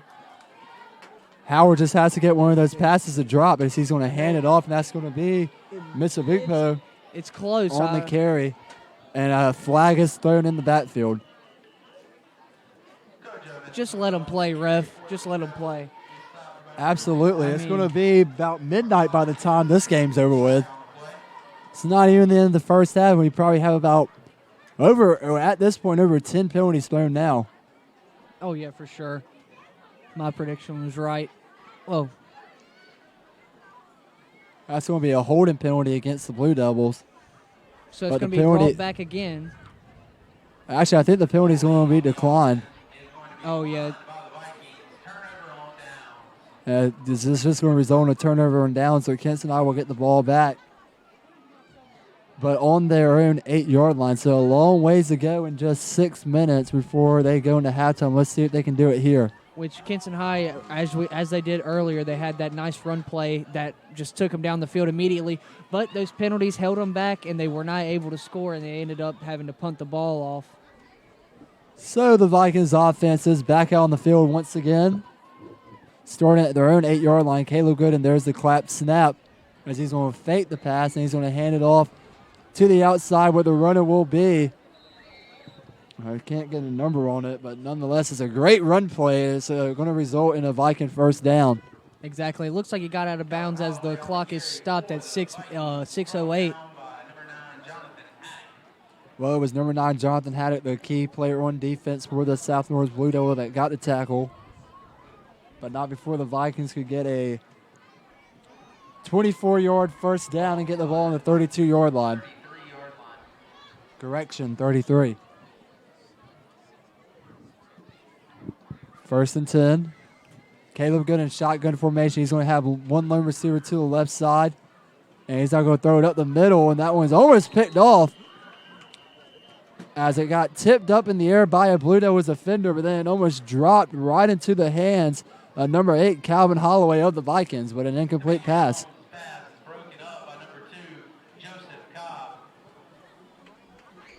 That'll bring up 2nd and 10 for the Vikings on the 32-yard line. And if I'm Kinston High, I'm surprised you're not doing a lot more running plays just to run this clock out.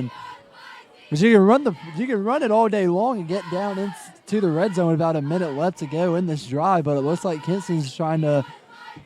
One thing I'm noticing, Parker, Kinston's trying to go a little bit into a triple option offense because they saw it last week against the Washington Pan Packer, who has done a great job all season of executing it. So you see that against you last week as Caleb Goon is going to go for a handoff. Actually, he faked the handoff and he kept it himself, but the South North Blue Devils defense was not mistaken by that at all. But as I was saying, you play Washington Pan Pack, who runs that triple option very well for a high school football team. I mean, that's a lot of no huddles, fast tempo. And Kinston High, that's the one thing that kind of gassed them last week in that 27-14 victory. And the veteran head coach that he is, Ryan Gieselman, I'm not surprised that you're now seeing them taking a page out of Washington's playbook, using that triple option offense. As Gooden is going to go for another handoff. He's going to give it to Iverson Ward, who almost was tired now. Cuts out to the right side. Has some running room as he's past the 50, but he's going to be knocked out of bounds about the 45. But the ball does pop out. But I believe the Vikings were able to recover it.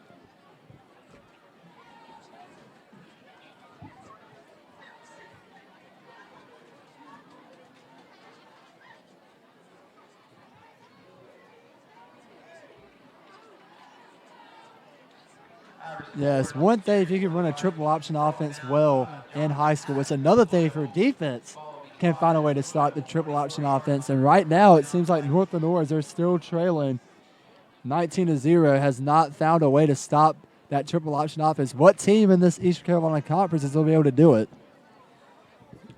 If you're asking me, I'm honestly not sure. Well, North Lenoir has a pretty good. As it's a 1st and 10 short pass by Caleb Gooden to. Waiting to see the receiver's number. That's going to be number 7, Iverson Ward, once again. But as you were saying, Parker. Yeah, North Lenoir has a.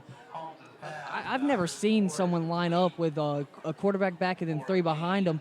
But, Washington practicing the triple option, I'm sure they're used to plays ran like that. And it's not too much of a surprise for me. But I thought the game would be a whole lot closer than 19-0. Well, we do have an update by Leica Abibi, who's at that game. North Lenoir has gotten on the board. It is now 25-6 with about 10 minutes left to go in the third quarter. Be sure to follow hashtag #NooseNewsScore all night long on Twitter for local updates from our Noose News correspondents at all the games across the local areas here tonight. And our game tonight, honestly, has been taken over by penalties. I haven't seen this much yellow down on the ground since I played Twister last. You like that? You like what I did there? I like that joke. I like it. Perfected my craft. 2nd and 20 now for the Vikings. Ball on the 46-yard line. Good. And fake the handoff. He's now going to throw it to the outside where he is going to have a man complete. That's going to be number 3, Josh Holloway. He's going to be down around the 39-yard line. That's going to get him close to the first down marker. Looking to be about a 3rd and 5 situation, I think. We'll wait for this to be updated. 3:52 left to go here in the first half. Kinston High leading the South North Blue Devils 33-0. The Vikings do have the ball once again. and the are clock is marching running. downfield on this offensive drive. Sorry, third and 6 it should be. I believe it is going to be 2nd and 6. Or 2nd and 6. But there's a couple of South Lenore players looking back at the scoreboard, so maybe it is. Maybe you're right, Bert. Maybe it is 3rd and 6. And actually, the referees are now coming together, so we're going to get an official word on this. I heard the whistles. And On I was the afraid it was a far penalty. sideline, by the Vikings sideline, they do have the 3rd down side out. Yep, 3rd and 6 now on the 39-yard line for the Vikings. Clock had to be reset, though. It's back down 3 minutes and 40 seconds. Ball on the 30-yard line. Caleb Gooden, shotgun formation. 2 receivers jumping up in the left side. 2 receivers spread out to the right. Another penalty. And that's going to be a false start for the South Lenore Blue Devils, as I saw a lineman on the South Lenore Blue Devils defense jump at that one. So that's going to help out this Kinston High Vikings offense, as they're now going to get an automatic 1st down. Actually, it's going to be a 5-yard penalty. My mistake. And they'll redo 3rd down. It's now 3rd and 1. With just over 3.5 left to play here in the first half, be sure to stay with us on our Facebook live stream, as we will be airing the South Lenore Homecoming Court 2019 ceremony right here on our Facebook live stream. So for any of you watching that have ties to South Lenore High School, or just curious to see who takes home the crowd, be sure to join us for the 2019 South Lenore High School Homecoming ceremony. And it will actually be a 1st down for the Vikings. 1st and 10 on the 34-yard line with 3 minutes and 36 seconds to go. Looking to be a pass. It's completed to number 3, it looks like. And he's running the ball down. Justin Holloway, a big ball carrier for this Vikings offense. He's finally going to be knocked out of bounds just shy of the 10-yard line. So knock, who's there? It's the Kinston Vikings once again knocking on the Blue Devils' back door. And it looked like he got out of bounds as they're now on the 11-yard line with the clock stopped at 3:26 to go in the 2nd half. Well, I tell you what, for the scoreboard to be what it is, this South Lenore student section is still pretty packed here to the left of us. Great showing there by the fans as Dimitri Holmes is going to fake. Well, I thought he was going to fake the handoff, but it indeed was a handoff, as it was number 3, Josh Holloway, taking it to the right side of the field. He's able to cut towards the sideline inside the 10, but he was rocked to stop that run. And, of course, coming up with a tackle, the big player on the Blue Devils defense, Jonathan Haddock. 3 minutes left to play here in the first half. It looks to be 2nd and 5 for the Vikings, and the clock's running. It's not. I don't believe the clock's running due to the score. I think Holloway was just able to stay in bounds. So once the score is past 45, it's a running clock as Holmes takes a shot towards the end zone. He throws it right up the middle, but the pass was broken up. The intended receiver, number 23, Justin Holloway. It was number 2, Joseph Cobb, on coverage for the Blue Devils.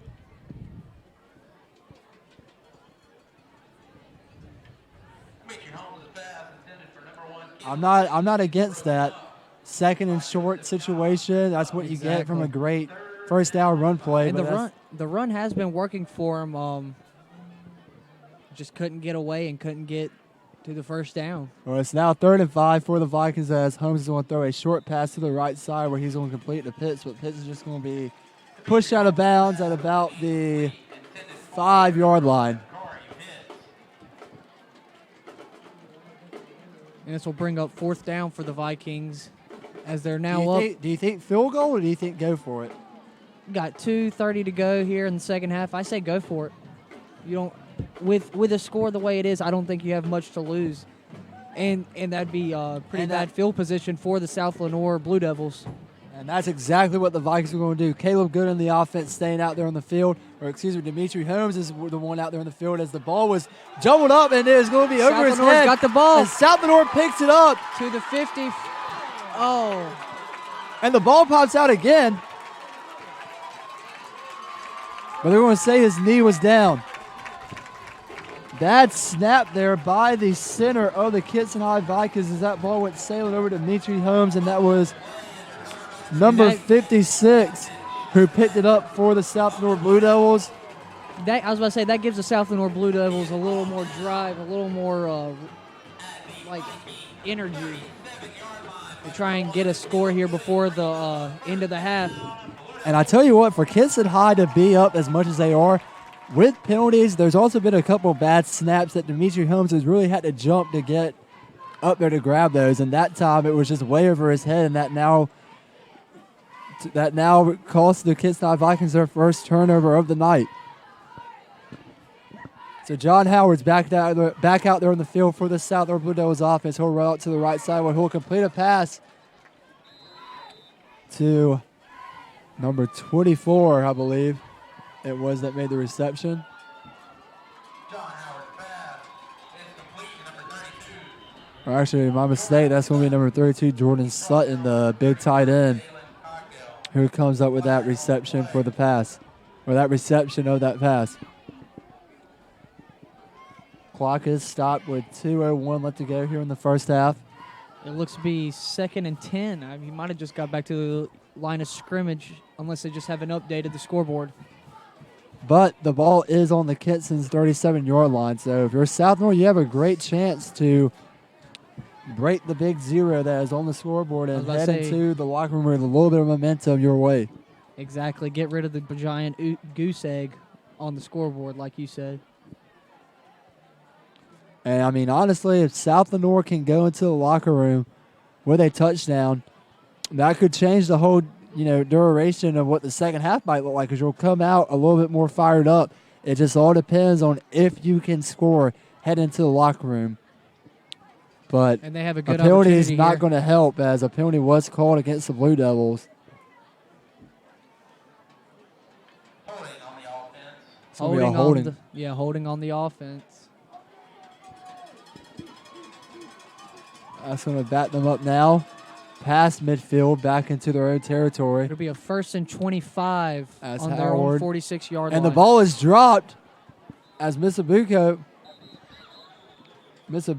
I should say, was the ball carrier, but he couldn't get the ball into his hands off the handoff from John Howard. But it is going to be recovered by the South Lenoir Blue Devils. 2nd and 25 now, ball on the 46-yard line. Again, that's just penalties becoming more of a problem than they need to be for the Blue Devils. And can we get through the rest of this first half without a penalty being called? I don't think so. John Howard this time lines up where he's back in the shotgun formation. He's going to have 2 players jumbled up on the right side, 1 lone receiver to the left. Fakes the handover, now rolls out to the right side. He's going to throw a bullet, and that is going to be complete. That's a great pass there by John Howard. Looks to be around the 23, 24-yard line. And that was number 9, Jonathan Haddock, coming up big time on the offensive side of the ball. That'll be 1st and 10 for South Lenoir on the 23-yard line. So great pass there by John Howard. Part of that's a little bit of what I was talking about.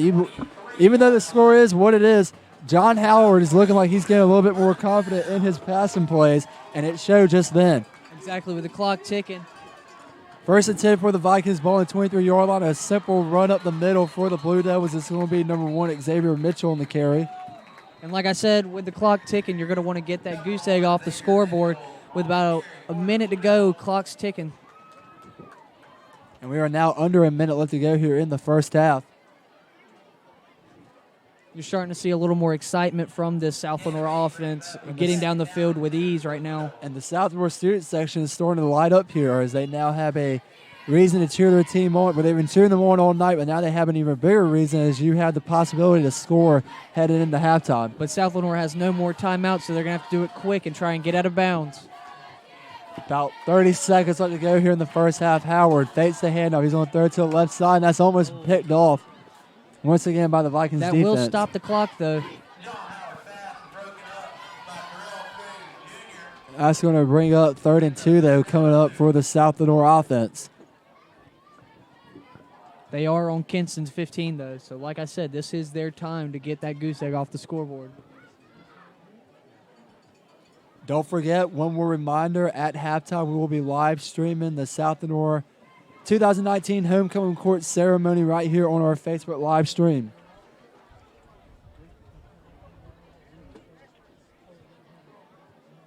But nonetheless, there are 27 seconds remaining in this first half. Looking back to pass As Howard again. drops back, rolling out to the left side. It's not going to go at the middle. Breaks off one, knocks off one Viking defender, spins around, but is brought down with 15 seconds left to go. And that might be the final play of the game, or of the first half, I should say. 5 for the Blue Devils are trying to line up, but now a whistle finally blows.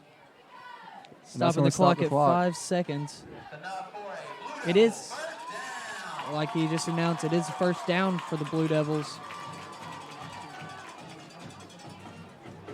So the Blue Devils are going to be able to get one more play off heading into halftime. Let's see what they can do here. 1st and 10, ball on the 12-yard line.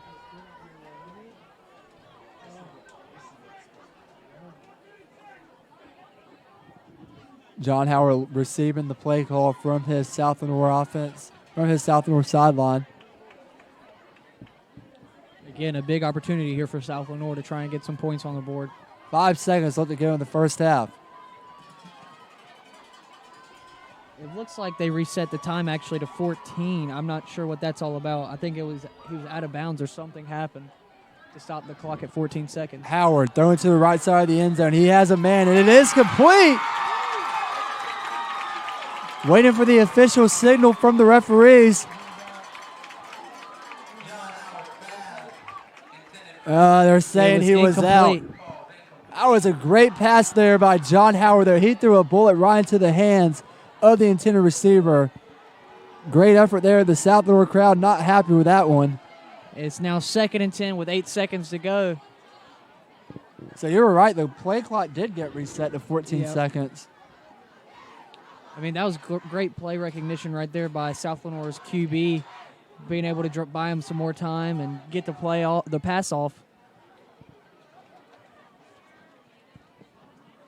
Another opportunity here for South Lenoir, though. 2nd and 10 on the 12-yard line with 8 seconds to go. He's back to pass again.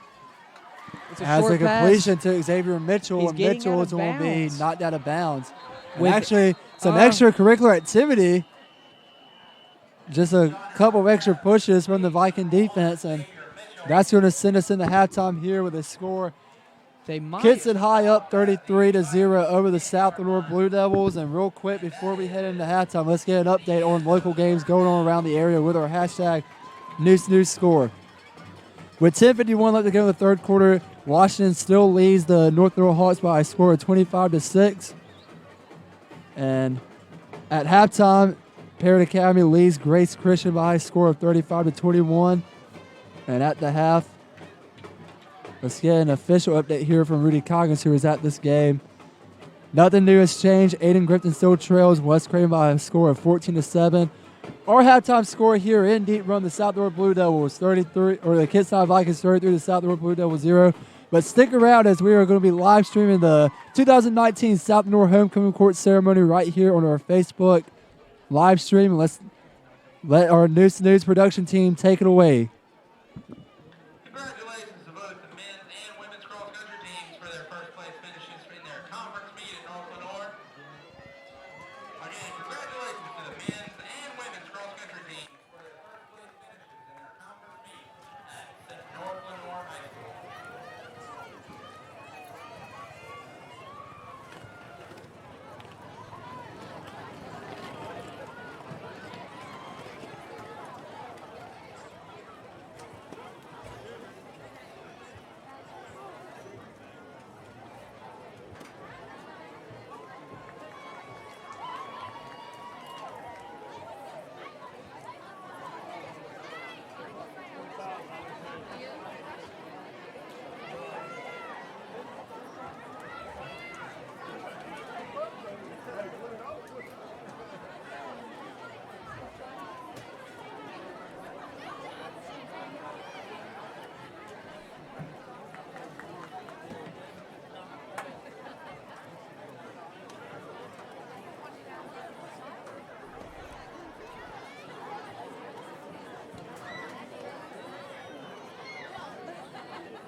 After high school, Laura would like to attend LCC and then transfer to ECU to study criminal justice.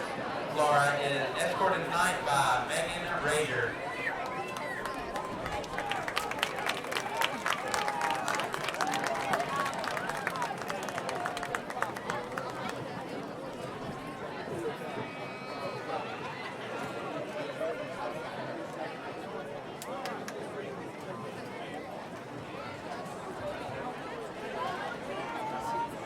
Representing the 5th grade is Akira Harper.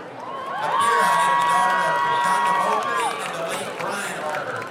After high school, Akira plans to attend East Carolina University and major in nursing. She is escorted tonight by her cousin.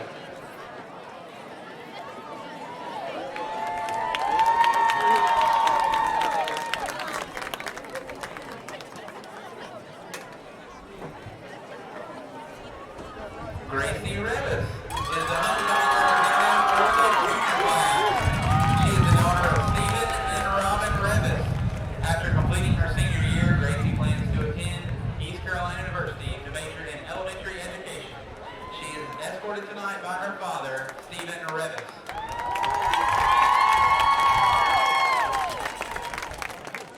Thank you and congratulations, ladies. Each club on campus is given the opportunity to nominate a homecoming queen candidate to represent their club on the 2019 homecoming court. Please join me in welcoming the homecoming queen candidates. Our first candidate is Cameron Goff, and she is representing the art club. Cameron is the daughter of April Goff. After graduation, Cameron plans to transfer to East Carolina University and major in architectural design. She is escorted tonight by her mother.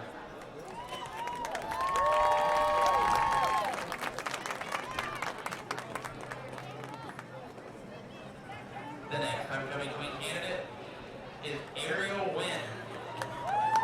Ariel is representing the men. Ariel is the daughter of April Elmore. After graduation, she plans to attend Lenoir Community College and then transfer to ECU. She plans to major in education and minor in music and hopes of becoming a music teacher.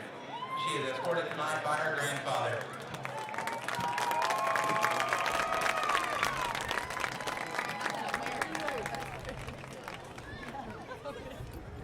Representing the future business leaders of America is Rosemary Crawley. She is the daughter of Malcolm and Susan Crawley. Her future plans are to attend at UNC Charlotte or North Carolina State University and major in cybersecurity. She is escorted tonight by her father, Malcolm Crawley.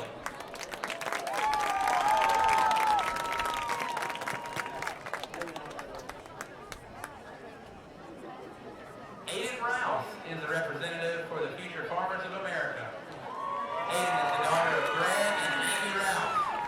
After graduation, she plans to attend NC State University to pursue a degree in animal science and then attend veterinary school. She is escorted tonight by her father, Greg Rouse.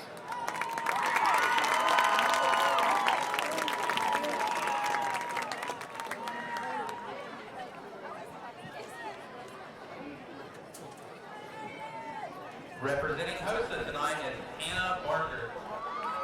Hannah is the daughter of Eric and Nicole Barker. Her future plans are to attend UNC Wilmington to earn a bachelor's degree in biology and pursue a career in the health field. She is escorted tonight by her father, Eric Barker.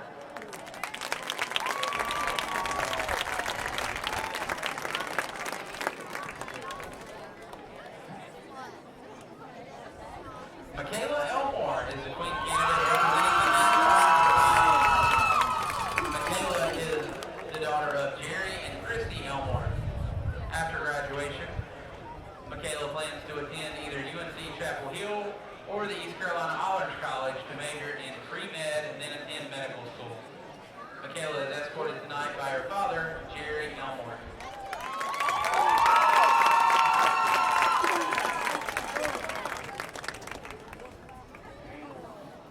Shari Tyndall is the homecoming representative for the Reach Club, which works with our exceptional students on campus. Shari is the daughter of Darren and Jennifer Tyndall. After graduation, Shari plans to attend Lenoir Community College for nursing and obtain her BSN through ECU. She plans on becoming a neonatal nurse.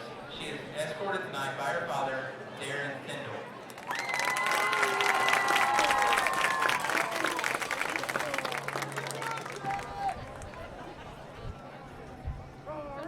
The Student Council Association representative for Homecoming Queen is Jordan Izell.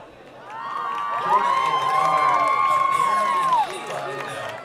After graduation, Jordan plans to attend a four-year university. She is escorted tonight by her father, Darren Izell.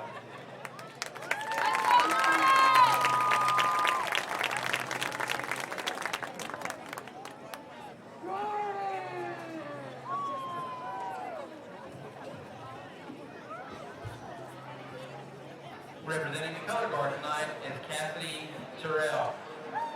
Cassidy is the daughter of Odie Terrell. After graduation, Cassidy plans to attend LCC to become a cosmetologist.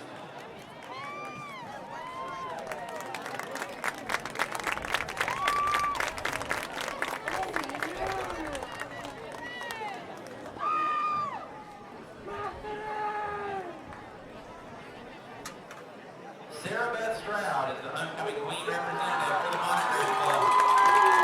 Sarah Beth is the daughter of Kevin and Andy Stroud. After graduation, she plans to attend Wingate University to pursue a degree in nursing and play softball. She is escorted tonight by her father, Kevin Stroud.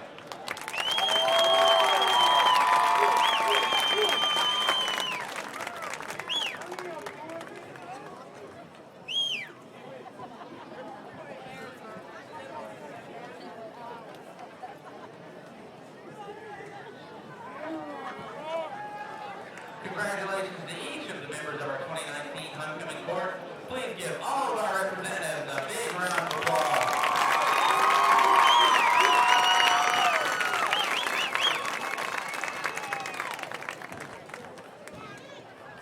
This week, the students cast their votes to choose their Homecoming Queen for 2019. We would like to thank the students of South Lenoir for their wonderful support and participation during Spirit Week. And now for the highlight of the evening, the crowning of our Homecoming Queen. The Queen will be crowned tonight by South Lenoir Senior and Student Council President, Mr. Ethan Cahoon.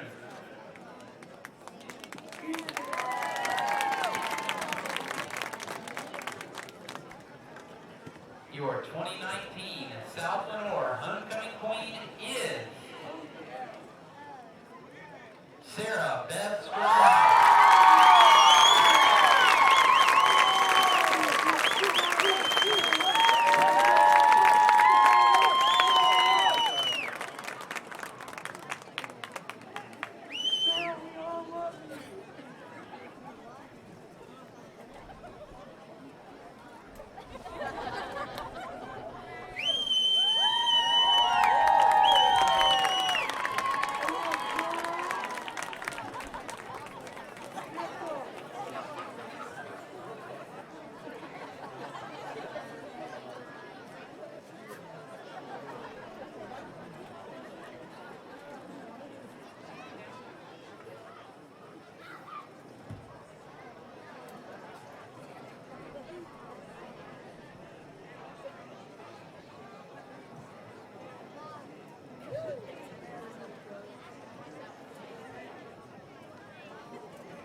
Everyone, please give another big round of applause for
Hello, everybody, and welcome back to the Noose News Game of the Week on Facebook live stream. We hope you enjoyed the South Lenoir homecoming ceremony.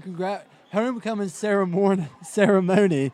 When I say ceremony, congratulations to Sarah Beth Stroud for winning the 2019 homecoming court.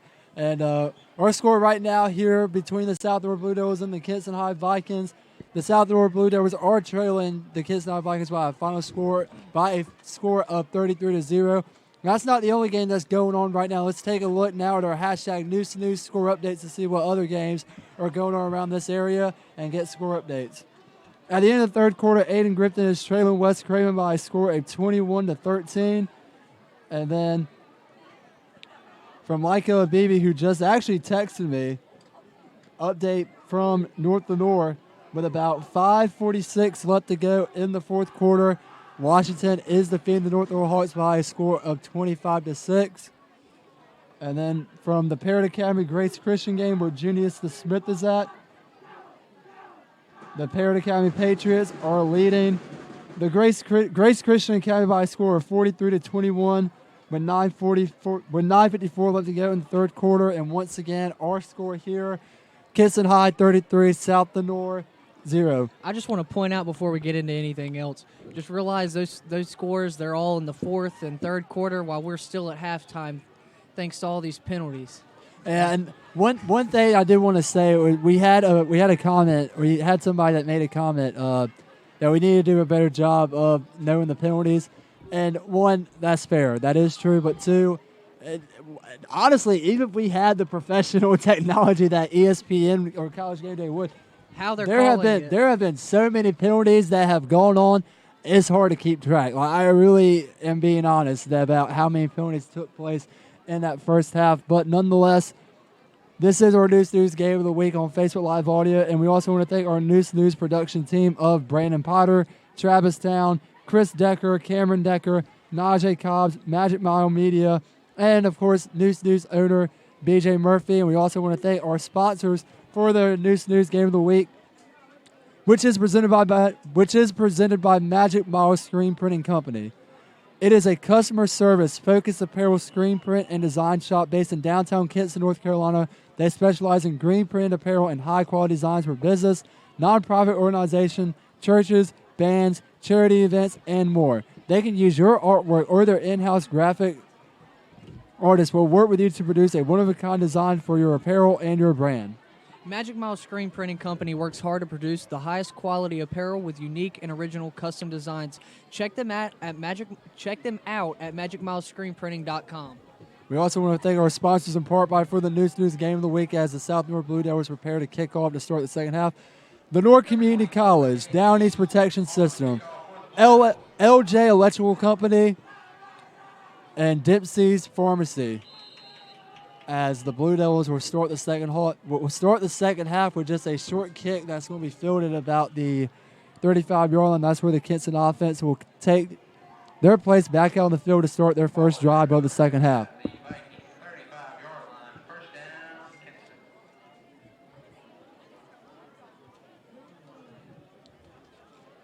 And it's going to be interesting to see with the score the way it is if Kinston High has a lot of their starters in or if they are kind of switching out. And right off the bat, I am seeing a change here at quarterback. That is now going to be number 2, Caleb Gooden back in, the backup quarterback for the Vikings, who took role as the starting quarterback for 3 games. And his first play is going to be, he's going to be sacked as he was attempting the pass but was brought down by the South Lenoir defender. Now, I think he has had one other snap for that 2-point conversion earlier in the game. That's true. Yes, you're absolutely right. Thank you for correcting me on that. Caleb Gooden did have one snap earlier in the game. That was, though, for a failed 2-point conversion of the Vikings.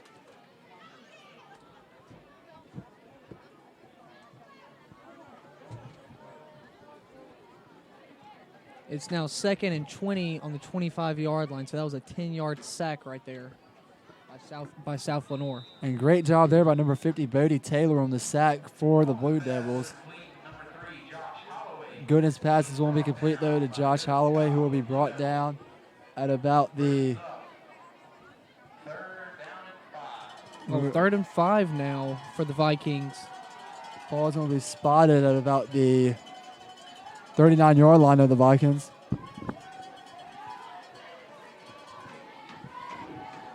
Good and shotgun snap. Drops back, looking to throw. He'll throw it right up the middle where it will be complete.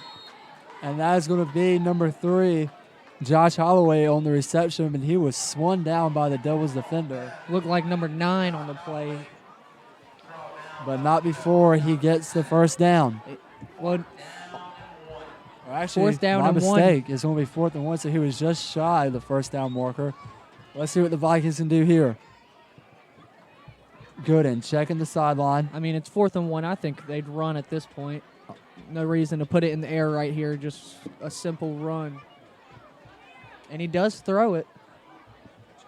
And it's actually And he Demetrius gets- Holmes who was in he's- at quarterback for the Vikings, and he is still back going. at- That's he's Corey still Pitts up. who's taking it all the way to the house off that complete pass, and that's going to be another touchdown for Corey Pitts. For a second, I didn't think it was going anywhere, and then I realized they were still running. It's Corey now Pitts with now 4 touchdowns in this game, and that is now going to give the Vikings team a 39-0 lead.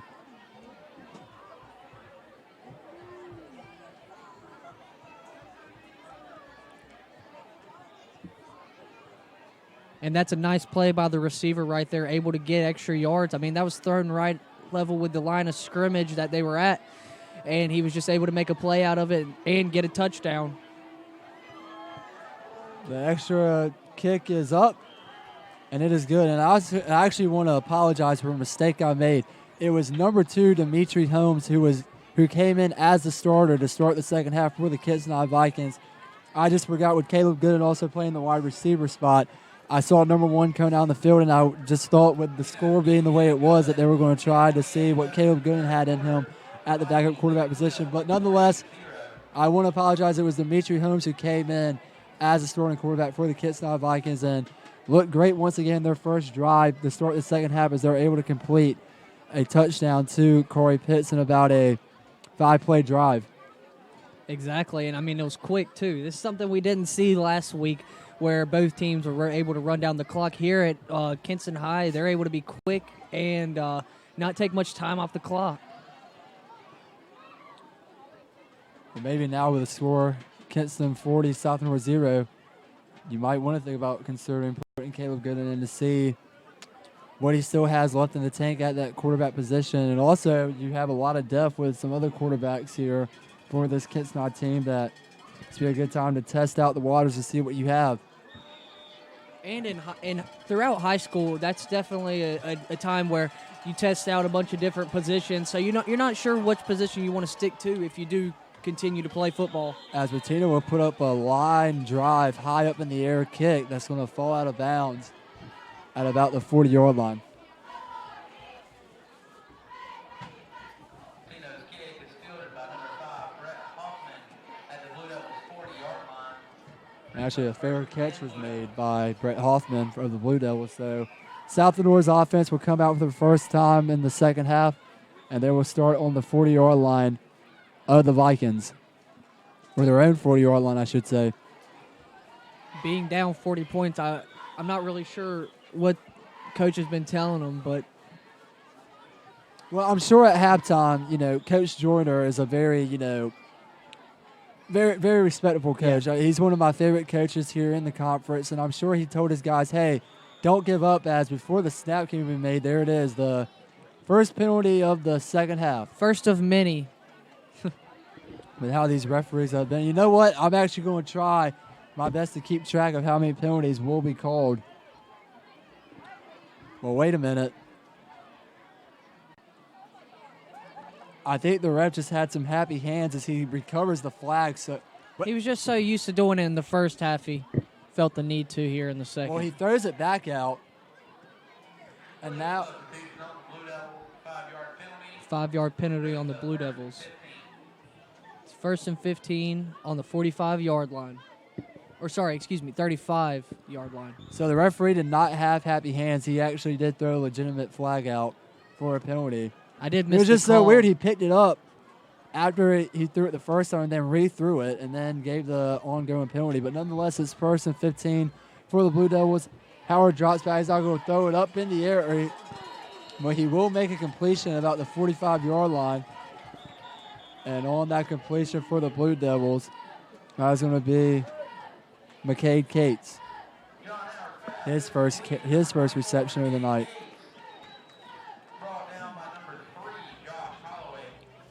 10-16 left to go here in the third quarter. Kinston High now up by a score of 40-0 over the Southmore Blue Devils, and now the referee is bringing the two teams together in a huddle. I think just making sure, with the score the way it is, there is the tendency to kind of lose your composure. Yeah. On either side, really, not just if you're losing or winning. You can get a little bit overconfident if you're winning and say some stuff you don't mean. I'm pretty sure the referee's just doing a great job there, bringing the two teams together to say, hey, let's finish this game out clean. And again, the clock's running now. 2nd and 5 for the Blue Devils, ball on the 45-yard line. Decent position for South Lenoir right here, and they're going to run it right up the middle. Looks to be about a gain. I'd say about a gain of 1 or 2. It doesn't look to be much. Xavier Mitchell was the ball carrier for that run play. We'll see what happens with the scoreboard here. He's still going to be a little bit shy of the first down marker. I'd give it probably about 5 yards exactly away. I guess there was no gain on the play. And that's what they're going to say. It's going to be 3rd and 5, ball on the 45-yard line, 9.5 left to go in the third quarter. Howard, shotgun formation. 2 receivers to the right. He motions the receiver from the left. Drops back, looking to throw. He's going to throw to the right side. One-on-one coverage, and it's going to overthrow it. The intended receiver being number 2, Joseph Cobb.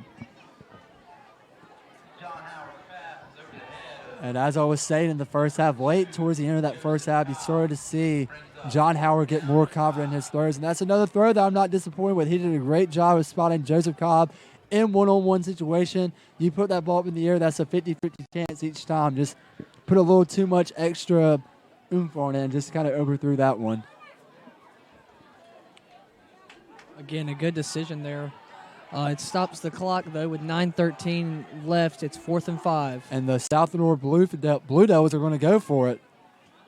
Howard drops back, thrown to the right side. He does have the completion, but it is going to be way not good enough. Looks around 3 yards or 2 yards short there. It's completed to 25 Carson Stroud, but he was knocked out of bounds at about the 45-yard line. He needed 5 more yards to go. That means Kinston to get the High. first down. That means Kinston High will get the ball at around on the 48-yard line. 1st and 10 with 9 minutes to go.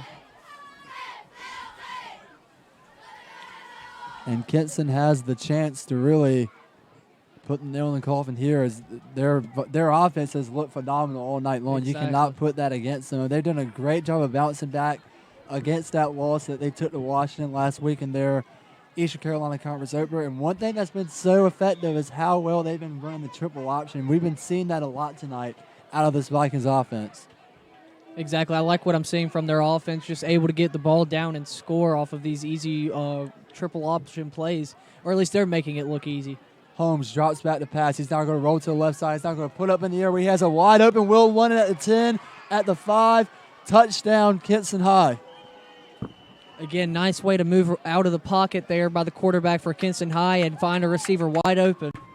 And a flag comes way up in the air. I think that's just going to be unsportsmanlike conduct against Will London as he signaled something to the South Lenoir defender on the ground.